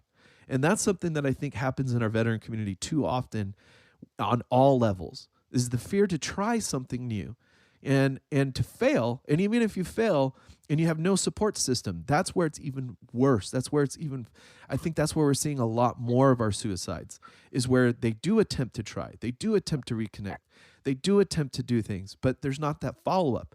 And that's why when you hit me with that 4-week follow-up phone call integration shit, I was like, bro, the VA doesn't even do that shit. Yeah. And here's, multi-$100 billion industry. I'll just call the VA industry, right? And here's you, and you know how to integrate things. You know how to train people. You know how to maintain resources, supply chains, and also treat X, Y, and Z, blah, blah, blah, blah, blah. But it comes down to the organizational follow through, right? The follow through is where I feel we're really fucking up, like profoundly. The follow through is where you make the goal, right? You don't just pass the ball to and from on the soccer field. You got to fucking shoot. You can't just be, alley-oop and left, right, and left like the gold, I was going to say the gold trotters, the globe trotters, right? You got to move that ball and get it in the fucking hole, or, shoot your shot, or however you want to paraphrase or phrase this, people that are listening. So yeah, I wholeheartedly agree with you. And here's the thing, dude, a lot of it is because of the ego. Like, you ask somebody that's never done it before, that is hurting, hey dude, take your shoes off. We're going to go in the grass and we're going to touch the ground, and we're going to be silent with our thoughts. Like, what is this faggot shit? I doing this, fuck you, and all this shit. Like, where are we on earth where we can't connect to Mother Earth with no shoes on and not feel like, and feel wildly out of place and uncomfortable.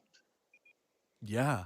Wow. I didn't even think of that. Like, most people don't take their shoes off and like touch dirt. They don't like to get dirty, right? Well, I mean, it's just not like, and then you're like, hey, dude, like, we're gonna get in a circle and like we're gonna sit up straight and like we're just gonna breathe deeply in and out through our nose. And it's like such a foreign concept to them. And I get it. I don't judge them at all. But like they, you know, people think, particularly our community veterans, they think they're going to be able to like drop into an interdimensional meditation their first time, even their first week, even their first months of practicing. And like, dude, you don't have to start there. It's not like that. Even if you just did some deep diaphragmatic breathing before you went to bed, that's meditation. Even if you just sat up straight in your bed or even laid down and took 4 minutes, 30 seconds to breathe deep and to collect your thoughts before getting out of bed, that's meditation. Holding a hot cup of coffee and being still for a moment and having gratitude that this warmth is on your hands, having gratitude that you're able to consume this, and with a deep breath, showing gratitude and love, that is meditation. It's not what we think it is. And any chance that you get to practice it, that is the practice. Any moment that you take time for yourself to honor the practice, that is the practice. And guess what? Sometimes you're not going to get it fucking right. You're going to try to drop into a meditation. 17 dogs are going to fucking bark and some's going to fall over and it's not going to work. Guess what? Fucking so what? And it's something that you hear a lot is like, oh, I can't turn my brain off. Well, no shit. That's why we're fucking doing it, right? Like, it's exactly. Like you try for a few minutes and like your brain is used to going 1,000 miles an hour, being, exposed to thousands of sounds and colors throughout the day, like, and if you're able to just shut it down, your brain's still going to operate like that. But if you're able to connect the brain to the body to the breath, and then the breath to the spirit, things will slow down. Your brain will slow down, and it's a practice, man. And it's not perfect. That is so true. And that's something I think we have to get back to is like, it's okay to get messy, right? It's okay to be disorganized and cumbersome and just flail away at your attempts sometimes, right? It's about the journey, not the results, right? At first, I'm going to say at first, you got to kind of. Yeah, well, even it's in my opinion, it is all about the journey and not just the one that we are like, say like the path that we're currently on, but like our journey from conception to that path that we're currently on. Have this like victim mentality that makes me want to fucking drown myself when they're like, oh, fucking poor me, fucking too bad, so sad, fucking this veteran is medicated for your safety shirt and fucking Iraqi freedom fucking hat. And it just makes my fucking skin crawl. Like, you're never gonna find healing with a victim mentality. Like, I can't believe this happened to me. I can't believe this happened to me. Like, if you're able to at one point acknowledge every single thing that has happened to you in your life, in your journey, the good, the bad, the fucking times when you were suicidal, the fucking times when you did things that does not align to your highest self, the times that you were possibly fucking assaulted, the times that you were fucking abused and neglected, and you take all those experiences and you realize that they have put you squarely where you are right now, and you look at that as gratitude, and you're lucky to fucking have it. You're lucky to have that pain. You're lucky to have those experiences. because it's made you who you are right now. Now, if you want to sit here where you are right now and cry how everything is fucking sad and how all these bad things happen to you, like, great, stay there.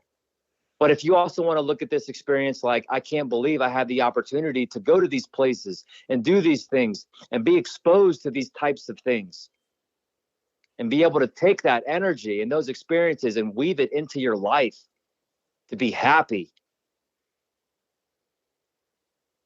That is the journey. Wow. See, that's some dope shit, bro. Like, honestly, 100%. Some of the clearest, most healthiest mindset type shit I've heard, you know, especially coming from the veteran community, but coming from a person that has been through it, right? You began your journey as a young man, you know, deploying several times in a combat units, becoming more and more and more through school and education and developing the self and growth, right? And then to come here, you know? I really feel it's important to paint the picture like I'm on my high horse now, right? And I'm like, blah blah blah. This is what you got to do, blah blah. But like, there, you know, like I still get sticky as fuck. I still get sad as fucking depressed. You know, like it's part of the journey. And you know, this mindset didn't come all at once. And I lived and breathed that military lifestyle, particularly as a young man with the Marines and on the ship, and even my first few years at Dam Neck. I lived and breathed everything the fucking military was. My ego was as big as this fucking room. You couldn't tell me shit, blah, blah, blah. You know, like I absorbed that life for everything it was, including all the wildly toxic parts of what it was. And the reality is it served me at the time. You know, it certainly didn't serve my, you know, I wasn't like on an enlightened path, but you know, I was a young warfighter in the Navy, and I acted like it, and I performed like it, and I took it fucking serious. And if I could say, I think I did it really fucking well when I was given the opportunity to go do it. However, that doesn't define me. That doesn't define who I am in this universe. That sliver of time where I was able to display courage, that sliver of time when, you know, I was able to do these things in Iraq, Afghanistan, East Africa, wherever, like that doesn't define me. It's a piece of me. It's a step that I had to take on this path, on this journey to arrive where I am now. Now, where I am right now, I am fucking in charge of that. This is my destiny. And the more you're able to honor your mindfulness, the more you're able to honor your stillness, show gratitude for your journey, connect the mind with the body and the body with the breath and the breath to the spirit, like things just align, you know. And then you start talking about manifestation, start talking about creating. And dude, like this universe is here for us. Like we are the universe. And when we're able to tap into it, it's a beautiful thing, man. And it takes care of us. That's very true. That's very, very true. Man. Like honestly, I'm taken aback, and usually I have a lot more to say. Okay, I'm not gonna lie, and of course I usually have a lot more to say in regards to the journey that you're discussing, but I don't. Like I'm just not there yet. I haven't experienced that level of growth or inward work. Right, I've done some. Right, I've done some, but to me, it's kind of like I'm still on the relatively new aspect. I'm an outsider looking in, right? And the way that you make it sound is kind of like that cow journey, right? You know, like the constant re-giving to the earth and giving to yourself, and then you and us, whenever we perish, we give back to the earth. And that cycle of creation, existence, and death, creation, existence, and death, and creation, existence, and death. it's profoundly beautiful as long as you allow yourself to see it that way.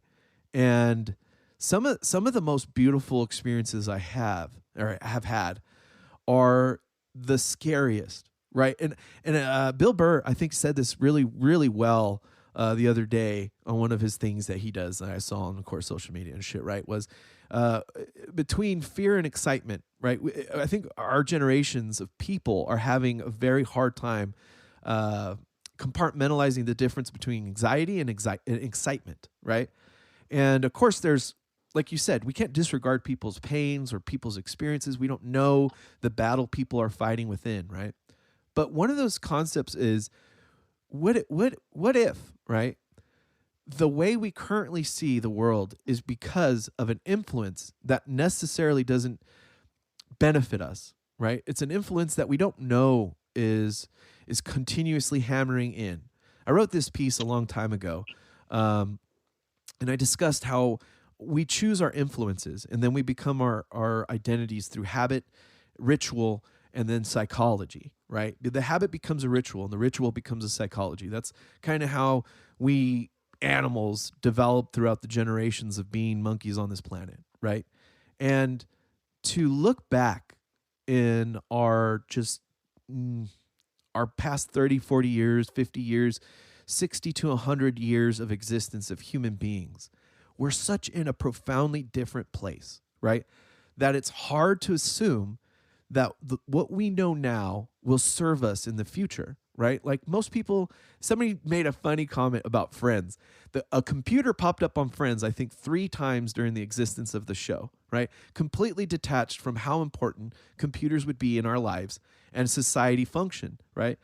And now, there's people discussing how birthing babies will be into pods, and all these weird developments may happen genetically because instead of coming through the cradle of the pelvis, right, the baby will the become divine feminine portal. Thank you. Yes, it will. They will be forced to come out of a pod, and they talk about how the cranium will become enlarged.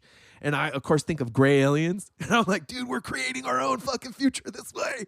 Of course, I love X-Files and shit, and I think of weird random shit sometimes.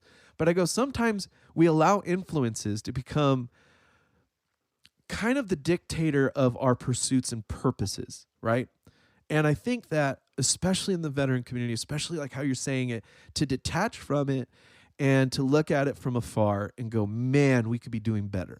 I think that's very important for all people to do in their life. Detach from the thing that's giving you stress. If it's work, if it's family. I don't mean detach from your family, like go away and just like go to Las Vegas and fuck some strippers and do cocaine. That would probably not align with a lot of our highest selves.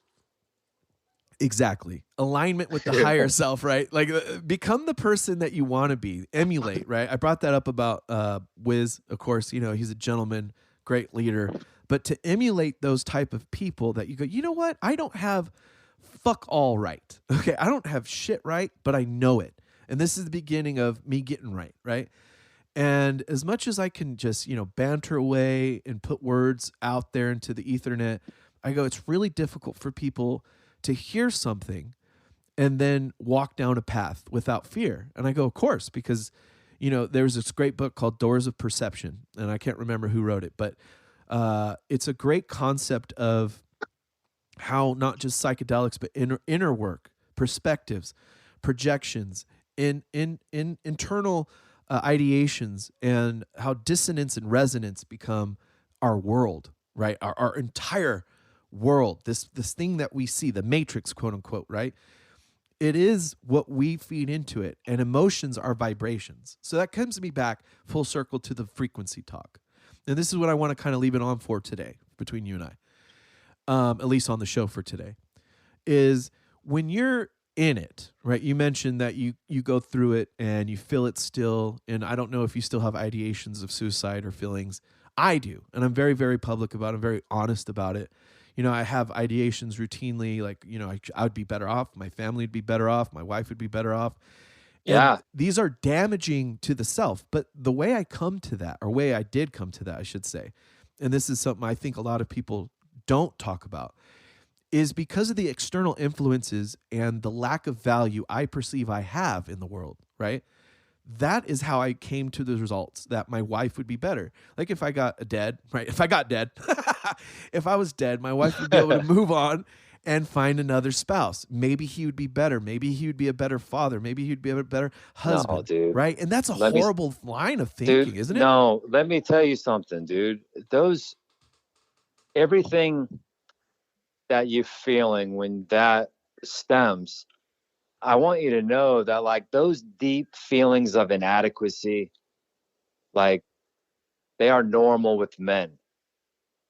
And fuck what you heard. And not a lot of men might say it, but working with men for long enough, when men feel safe and we start pulling this string, deep feelings of inadequacy that often stem from childhood cause these, complex, wildly undeserving emotions and pictures in our lives. And it's normal. It's inaccurate, but we have to remember that, like, let me tell you, like, if I ever hear somebody, and it's not as often as it used to be 5 years ago now, but people that are like, oh, I don't understand suicide, fucking selfish thing to do. How could you ever fucking blah, blah, blah. And I'm like, look, dog, you ain't fucking helping. Just so we're clear, like by you saying that, like somebody's not going to be like, you know what? He's right. That is dumb and selfish. I'm not going to do it. Like when you're operating in that realm, you're not thinking clearly. You're sick. Like you are chemically fucking sick. You're not well. And it's very easy to justify these deep feelings of inadequacy, these deep feelings of shame, these deep feelings of unworthiness, and say, my family truly would be better if I was dead. This world would be better if I was not in it. And if you're fucking listening to this, like, and you start to walk down that road that's slick and soapy. Yeah, a soapy, slippery slope. You need to remember that you're not thinking clearly. You're not thinking with love. You're not thinking with compassion. And how you're feeling is seen and witnessed, but it is not accurate. So I just wanted to interrupt you and no, that's awesome. I and honestly validate believe that. and validate those feelings for you, because I know they're real. They still come to me. Yeah. See that, and that's the thing too, is to share something that deep, like what you're saying, because it's very difficult for men to talk like this, I think, on any forum. Absolutely. You know what I mean? And yeah, and just to for a couple more seconds, let's say that somebody looks at me and I drag my ass into the VFW when I don't want to, or wherever the fuck you go, and there's a bunch of veterans in there, and you're like, oh, hey man, what's going on with you? I'm like, dude, I'm not well, like, what's going on? Like, what are you doing? I'm like, oh man, I got some acreage up on the top of this hill. I got a fucking wildly supportive, beautiful wife and 2 kids and these cows and these dogs and this horse. And, I just feel really deep seated feelings of inadequacy to the point where I'm thinking about killing myself. People are going to be like, motherfucker, I live out of my car. Like, fuck you. You don't fuck, and it's like this whole thing, like, well, wait a minute. I can't be witnessed in my pain because I'm not struggling financially, or I can't be witnessed in my pain because, I have a quote unquote beautiful life. See, and it's the same thing that we talked about with people that never went to Iraq, maybe, or never went to combat, and then being like, these deep feelings of shame, inadequacy, depression, and sadness What the fuck you mean you're feeling that? You're not worthy of that, motherfucker. Well, who the fuck are you to say something like that? Like, we're hurting. Can we all just acknowledge that with some compassion and love? Yeah. Some true empathy, right? Yeah. Yeah. No, that's remarkable because like you're saying it too, because this is something I struggle with insanely, in fact, because you know the whole like doing the same shit over and over again, right? It's expecting different results. You brought up having a family and the concept of a beautiful life, beautiful wife, etc., children, you know, farm, blah. This could be somebody's wet dream, you know what I mean? And honestly, when you're living the dream, right? I think it's even harder to discuss this shit because you want to shut the fuck up and just let people go, yeah, he's got it right and I could do something, I can get to where he's got, I could do things like that. And you don't want to cast a shadow on somebody else's light by saying like, but when you get here also, it doesn't go away. It isn't fixed just because you have a home now. It isn't fixed because you have finances. It isn't fixed because you have a supportive wife. The self is what's going on. And until you work on the self, right? Those things that are literally keeping you alive, right? They're going to be there. But your self, that shadow of the self is going to cast that huge shadow on all that light until you literally allow it in, right? Allow it into the self where you're like, I'm not my house, but I am glad I have my house. Like you said, gratitude and integration of that inner works, those inner works and perceptions, therapies. I said this the other day, applying therapies daily, right? We can talk about it. We can be about it, but that's the two options you got. You can talk and then you can be. But if you don't be, then you're only talking, right? You know, you're all talking, no walk, gentlemen. You know, like that kind of shit.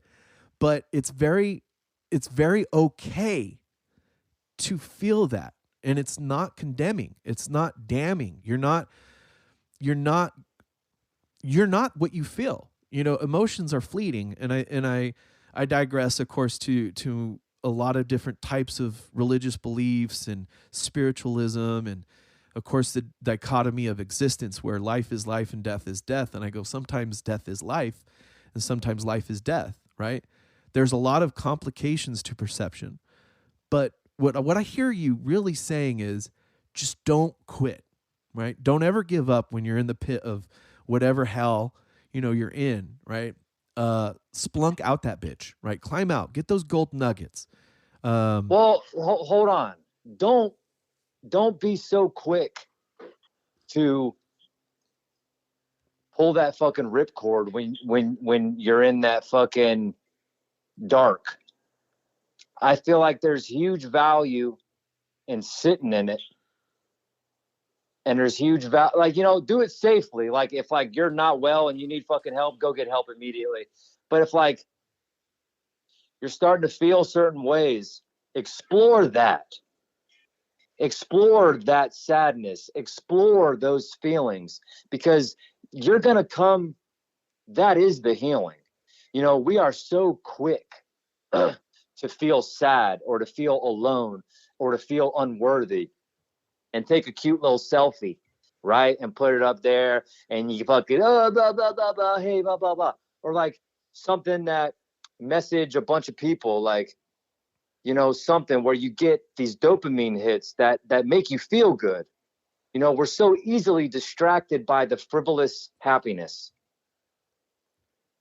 And when we're able to just sit there and steep in our pain and steep in our darkness safely, I am a huge believer in that process as well. Now, that's a great, I'm going to go down another fucking hole. That is a great thought process because what you're saying is if you're so afraid of the shadows that are within you, how do you ever expect to accomplish anything? Hey, there you go. That's what I'm talking about. Exactly. And like maybe the shadow for you is blank. And like when those feelings come up, instead of being like, nope, I'm handsome, wildly successful, fucking, I'm great. That's not accurate. Haha. I can fucking message this person and get immediate feedback from and feel good about myself. Like, that's not healthy in my opinion. That is not healthy. When we're able to acknowledge the darkness, when we're able to acknowledge the shadow in ourselves and even explore it.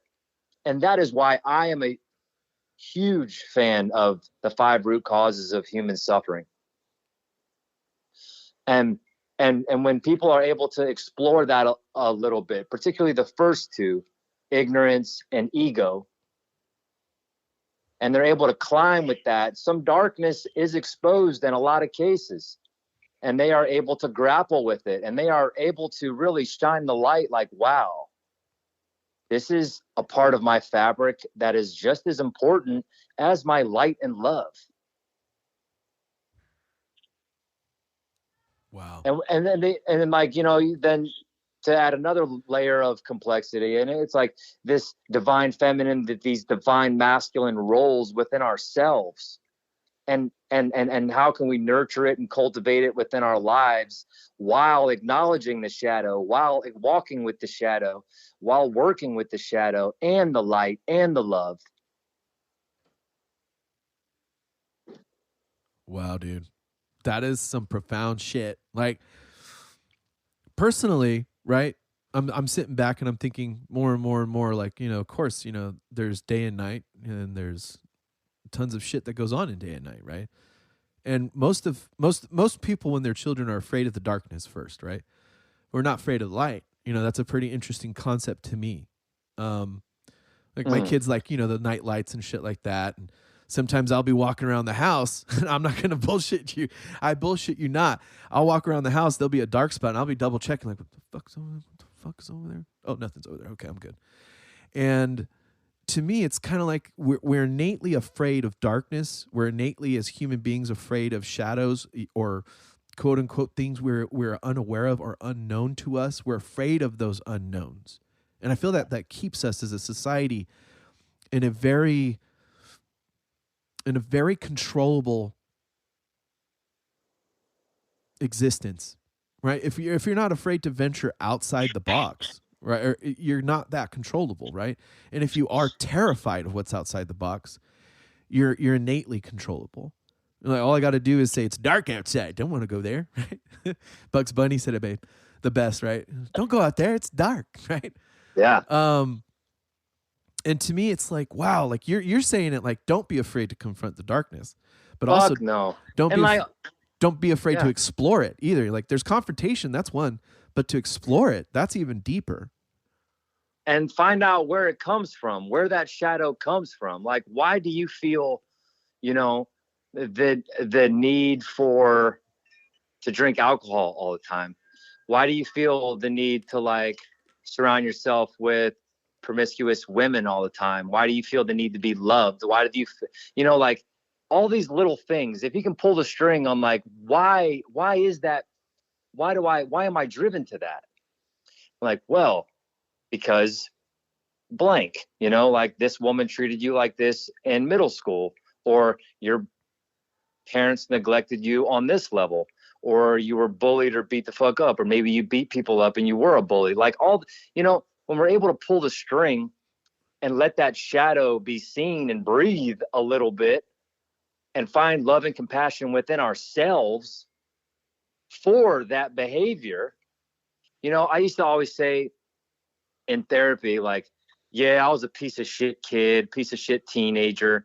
And, you know, I was just refer to myself as a piece of shit. And like a therapist is trained to do, they're like, you shouldn't talk about yourself like that. It's totally da da da. And I'm like, shut the fuck up. But fucking, I was a piece of shit. And finally, like when I started to get some traction with happiness, and I said it, and my therapist at the time was like,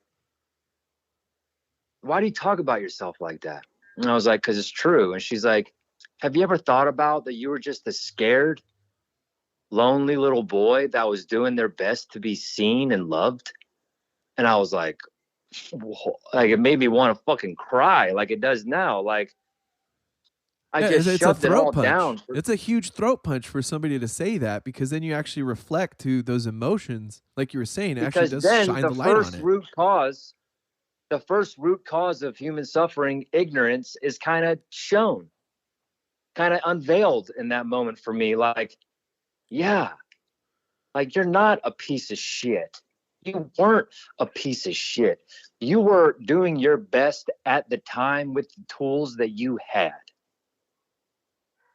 The end. And that counts for your entire existence. Wow. That's so true. That's so true. You know, it's something that my psychologist actually we talk about a lot too, about value, right? And I call it the Paul Krebs cycle. He's probably going to hate me for promoting that shit, but I call it the Paul Krebs cycle because the PKC, like I like to shorten that up for our listeners, is you have an emotion, whether it be sadness, like you're discussing, or anger, or any type of emotion. I think it's even better to do it with happiness. That way you can acknowledge the happiness and then derive its value in how you got there. But the Paul Krebs cycle is very simple. Is you have an emotion of anger, and let's say it's a trigger, right? So let's identify the trigger. Somebody said something, X, whatever X may be, right? It could be my football team sucks dick, I suck a dick, whatever sucks dick, right? Or whatever which way could be offensive that you interpret a conflict, right? And you take this trigger, this action of emotion, and you go, why am I angry? Am I angry because I value my football team? Or am I angry because this person doesn't value my football team? And this is kind of a very skin deep type of, approach to discussing this like type of thing. But you can even go further. Like I was saying earlier, like my wife and children would be better off when I'm gone, or if I was gone. And the value of that could be derived of, well, I'm self-loathing. My emotion is depression, right? And I'm having an insecurity or inadequacy issue.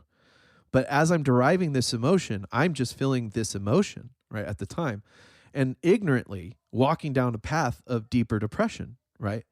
And as I discuss the value of why do I think my family would be better off? Well, because I don't feel X, Y. Oh, so it's a you-based issue, right? It's not a them. They're not saying they would be better off. My wife and I talk about this all the time. And she tells me straight up, look, we wouldn't be better off. Your children wouldn't be better off. They love you. I love you, right?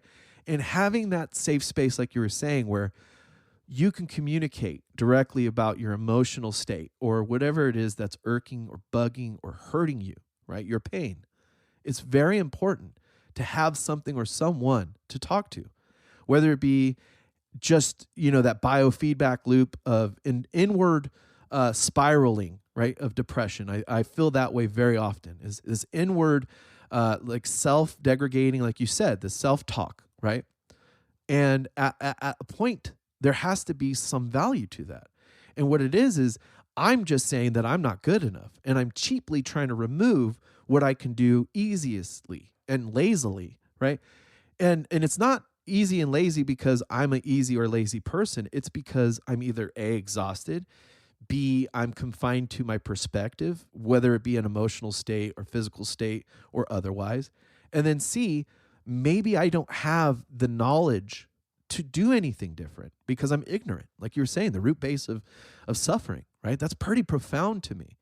And to discuss it a little bit further, there's a lot of anchoring points that you said, throughout the conversation was, do not let yourself backslide down that slippery, soapy slope, right?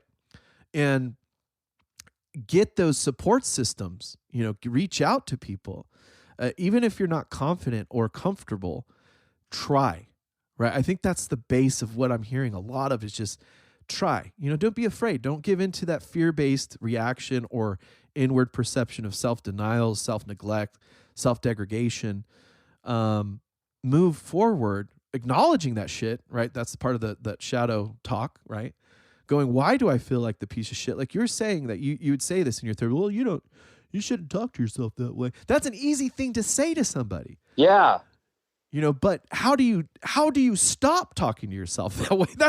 I think that's a very good question. How did the self learn that behavior of like back in wrestling, I loved growing up in wrestling, right? Loved it. And I would do okay because, whatever, I wasn't the best in the room, but I would always give my best, right? No matter what it was. Okay. And I would wrestle heavyweights. I only weighed $185, and I had to weigh a backpack when I was weighing in and shit, right? And these guys were weighing 265, full ride scholarships to states, fucking Washington, wherever they go. And football players, fucking big dudes, bro. And big, athletic, strong motherfuckers. I get it. Yes. Huge competition, right? And I would mop the floor with them because my attitude was, I'm going to go out there, I'm going to have fun, and I'm going to do what I can do with the techniques I got, right? And youth will youth really does that for you. It provides a lot of confidence within naivety and ignorance, right? And I think the world smacks you right in the dick when you fucking are depressed or sad and you see yourself as that thing that isn't that thing anymore. You're not able to rise to the competition. You're not able to work your techniques, and you shut down. And then we recluse, and then we become transpondent in that depression of, this is who I am now. This is my identity. And that's so awesome that you named that. I really am inadequate. Yeah. I really can't bring much to this world. All these things that are like, nah, dog, that's not accurate.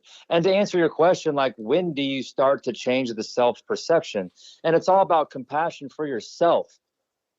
And that comes with ignorance and ego, right? Like, you're able to like explore that, and you realize that there is a better way to look at yourself and treat yourself and acknowledge your journey. And that's the ignorance. And then, everything that you thought you thought you had to be this big, strong war fighter that didn't cry and shoved fucking war crimes down into the pit of their fucking soul for the rest of your life.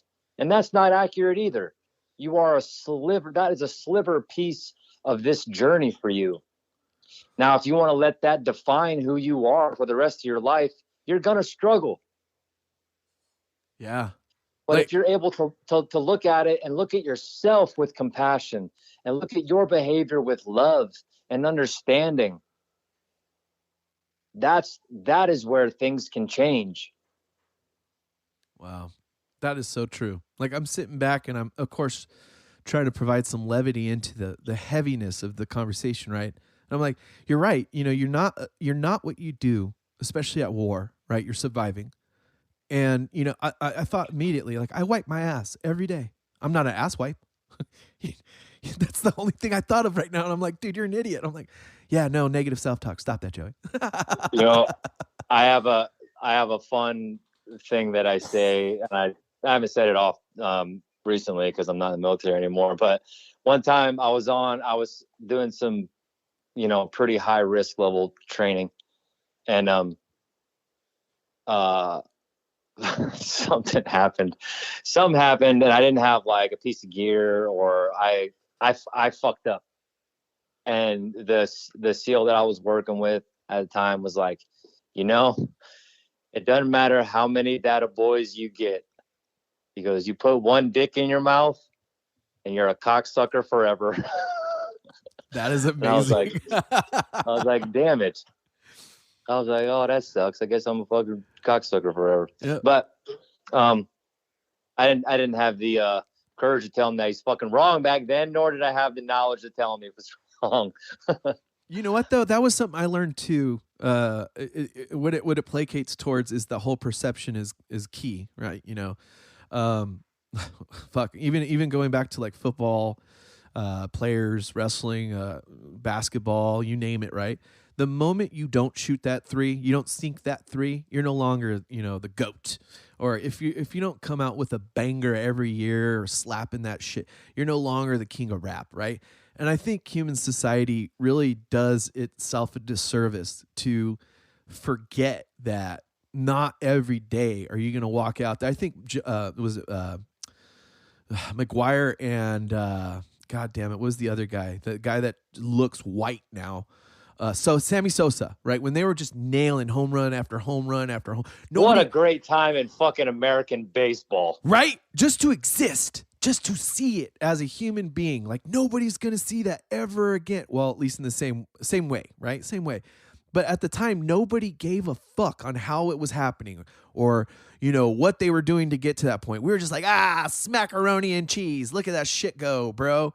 And we forget that Mark McGwire had been playing baseball for I don't even know how many years before that spree of success, right? Kevin Gates, a rap artist, music guy. I very much like his music.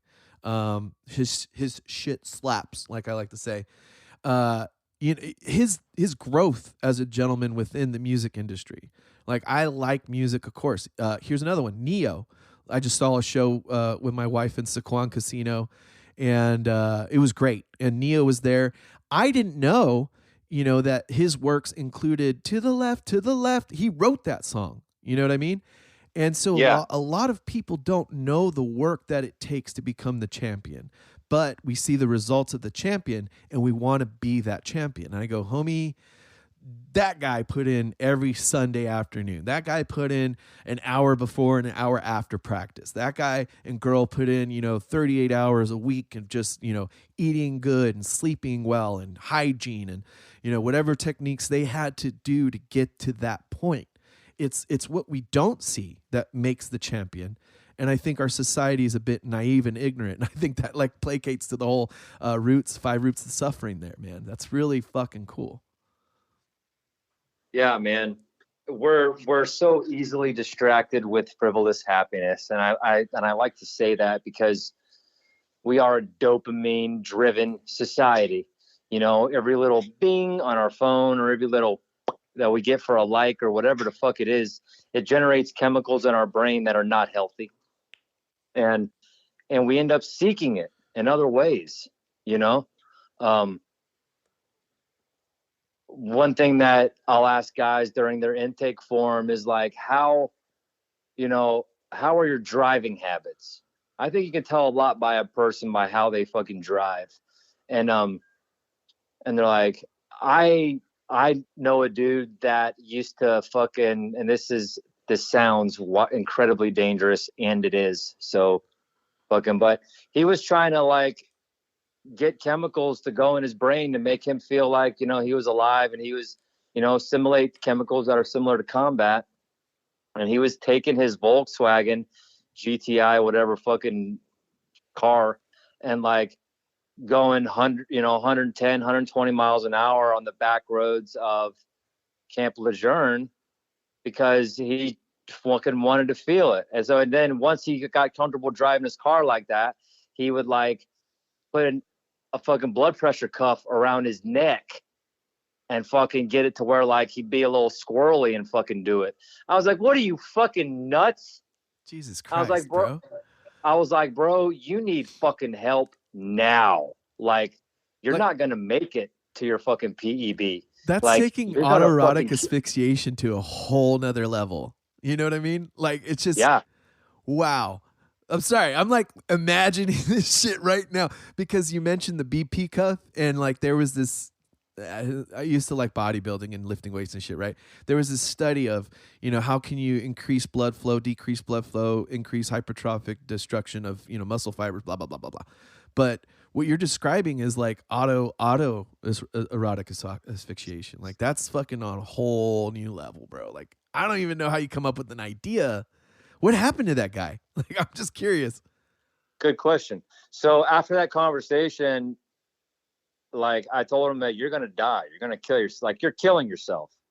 And I'm not going to fucking support you fucking with you doing that. So you change your fucking behavior. You need help right now. I suggest you go fucking inpatient, dog. And he's like a goddamn war fighter. He's like, I ain't going inpatient. I was like, well, then you don't really want help, dude. And he went inpatient. And he got some help, and he got medically discharged from the Navy. He had 17 and a half years in, 18 years in, and he just couldn't fucking make it to 20 because he was not well, but he got the help that he needed. And he is he's an herbalist now, and he's helping people in his community with herbal medicines. Wow. What a fucking story, dude. What a great story. Like, I mean, Dude, he's a fucking good dude, you know, like he's a good dude. that's beautiful, man.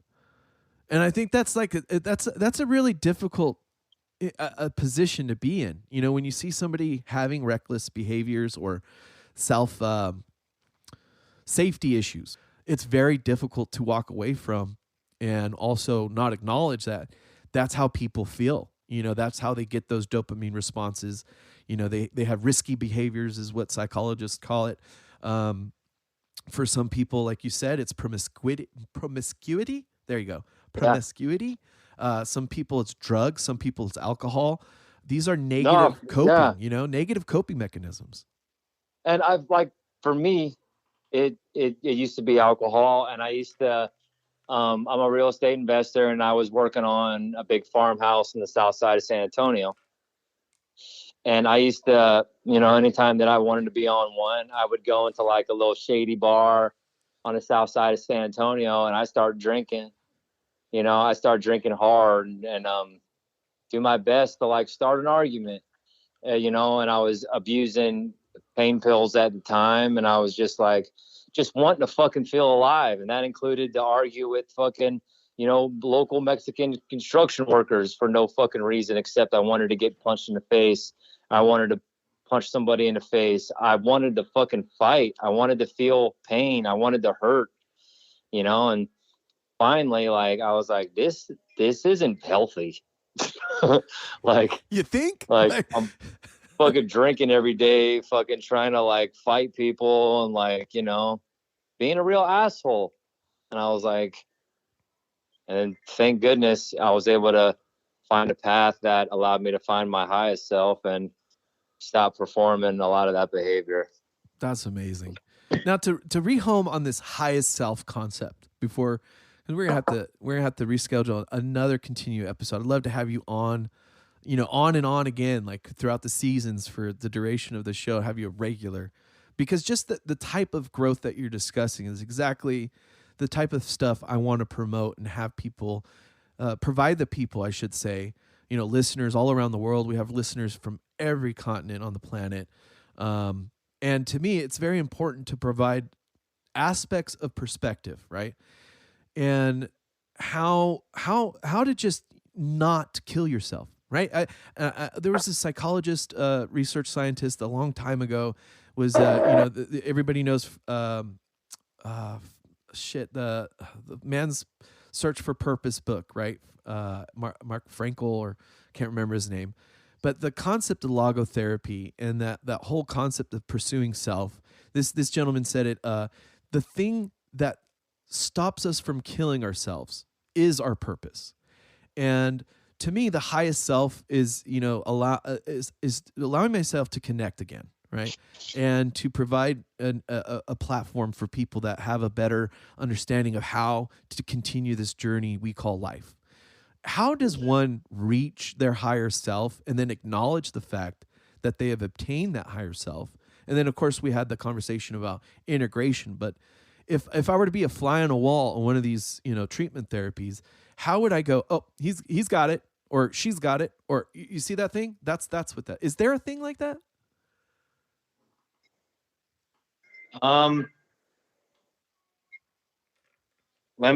Give me like 10 seconds to think about that.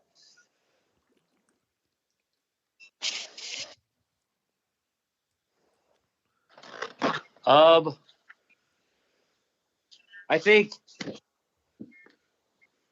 that the feeling of that your highest self is already inside of you is the feeling that I think you're describing. And highest, and realizing that you're stepping into your highest self doesn't mean it's in my opinion, it's not a switch. It's not like one day I think I'm a piece of shit, and then the next day, like, I do some plant medicine, and then all of a sudden it's like, ta-da, I am operating in my highest self. It's a feeling that I think starts in your and your heart and your heart's vibration in this universe. And you're called to certain things. Like, you're called to be a more present father. You're called to be a more loving husband. You're called to community. Those are all feelings that come from the universe to, in my opinion, arrive as our highest self. Highest self meaning, in my opinion, you are serving the collective to heal people, to heal Earth, to raise the consciousness of the world. And if you're operating within that the best that you can, like, that's your highest self. Making mistakes along the way is a part of that, in my opinion. That's beautiful. That is really beautiful, man. Now, to wrap it up, I just really want to provide the availability for people, our listeners, to reach out and connect with you yourself. Again, this is Jared Napier. We had a great conversation, and I just want to give you the moment to kind of plug your social media, if you have websites or any kind of thing like that. That way we can maintain, our listeners can maintain some form of connection and also have the availability to learn. Yeah, I appreciate that. So I got 1,000 entrepreneurial fires and irons in the fire right now, as far as branding and websites and different directions that I'm going to take, all very elementary. But I am pretty active on Instagram, and you can find me on there at JEROD_NAPIER. It's just my first name _ last name. I don't go on Facebook often anymore, just because that's a personal choice, and I know marketing wise, and it's not a wise move. But I'm taking my time within this practice, and when I'm feeling creative and I'm feeling like I'm channeling a lot of thoughts and a lot of things that people like to hear, I put that out there. When I am angry about things, I put that out there as well. When I'm frustrated, I put that out there. When I'm sad, I put that out there. Anything that kind of comes through me, I just it resonates with people. And sometimes people need to know that just because somebody has a quote unquote good life or happy life, that they don't go through deep bouts of sadness. But I just want to say that if at any point, you find yourself in a situation where there's another way to feel happy, and there is a different way than what we've been told how to feel happy, and how to get this pain and hatred and weight off of our heart, off of our soul, so we can walk freely without copious amounts of confusion, copious amounts of pain. I'm here to help you. And if I can't help you, then I'll put you in a direction that I feel like someone who can help you. There's a different way for us to heal. And people have been doing this for thousands of years. Unfortunately, it's been demonized in our culture that these are drugs, and that, a human being has the authority to tell people what comes from the earth that's given to us by God is illegal. And if you can shake that dogma, if you can shake that bullshit out your fucking head and realize that there's another way for us to stop killing ourselves, and you want to talk about it, hit me up. And I'll be, I'm going to talk to anybody and share my story and be supportive. I truly want to end veteran suicide. And I feel like this is the way. Or organizations like Wiz's, Marcus Capone's, like, that's that business. Like, that's going to change it. You know what I mean? Absolutely. Yeah, I do very, very well understand exactly what you mean, man. That's It's one of the reasons why I'm very motivated to keep this ball rolling and to make sure we check in and out of just what we all have kind of going on in this world, right? We're all just trying to survive for a bit longer. And I think that you provide not only a great message, but a great approach to being able to get messy, being able to get in there and do the inner work, and then providing that integration externally to influence how our world is created around us. And to me, man, I couldn't be more humbled by our conversation and appreciative of your time. I know we went over quite some time, but the depth of the conversation I feel is just so valuable, not only to myself, but to listeners and to anybody that may be going through a difficult time, especially during the season of our holidays. You know, it increased suicides. It does happen. Depression, seasonal depression, personal stuff like that, man. It is a rough place to live on the planet right now, right? But having this great conversation with you, man, I'm so appreciative of. And I'd like to continue a bit more after we wrap up here.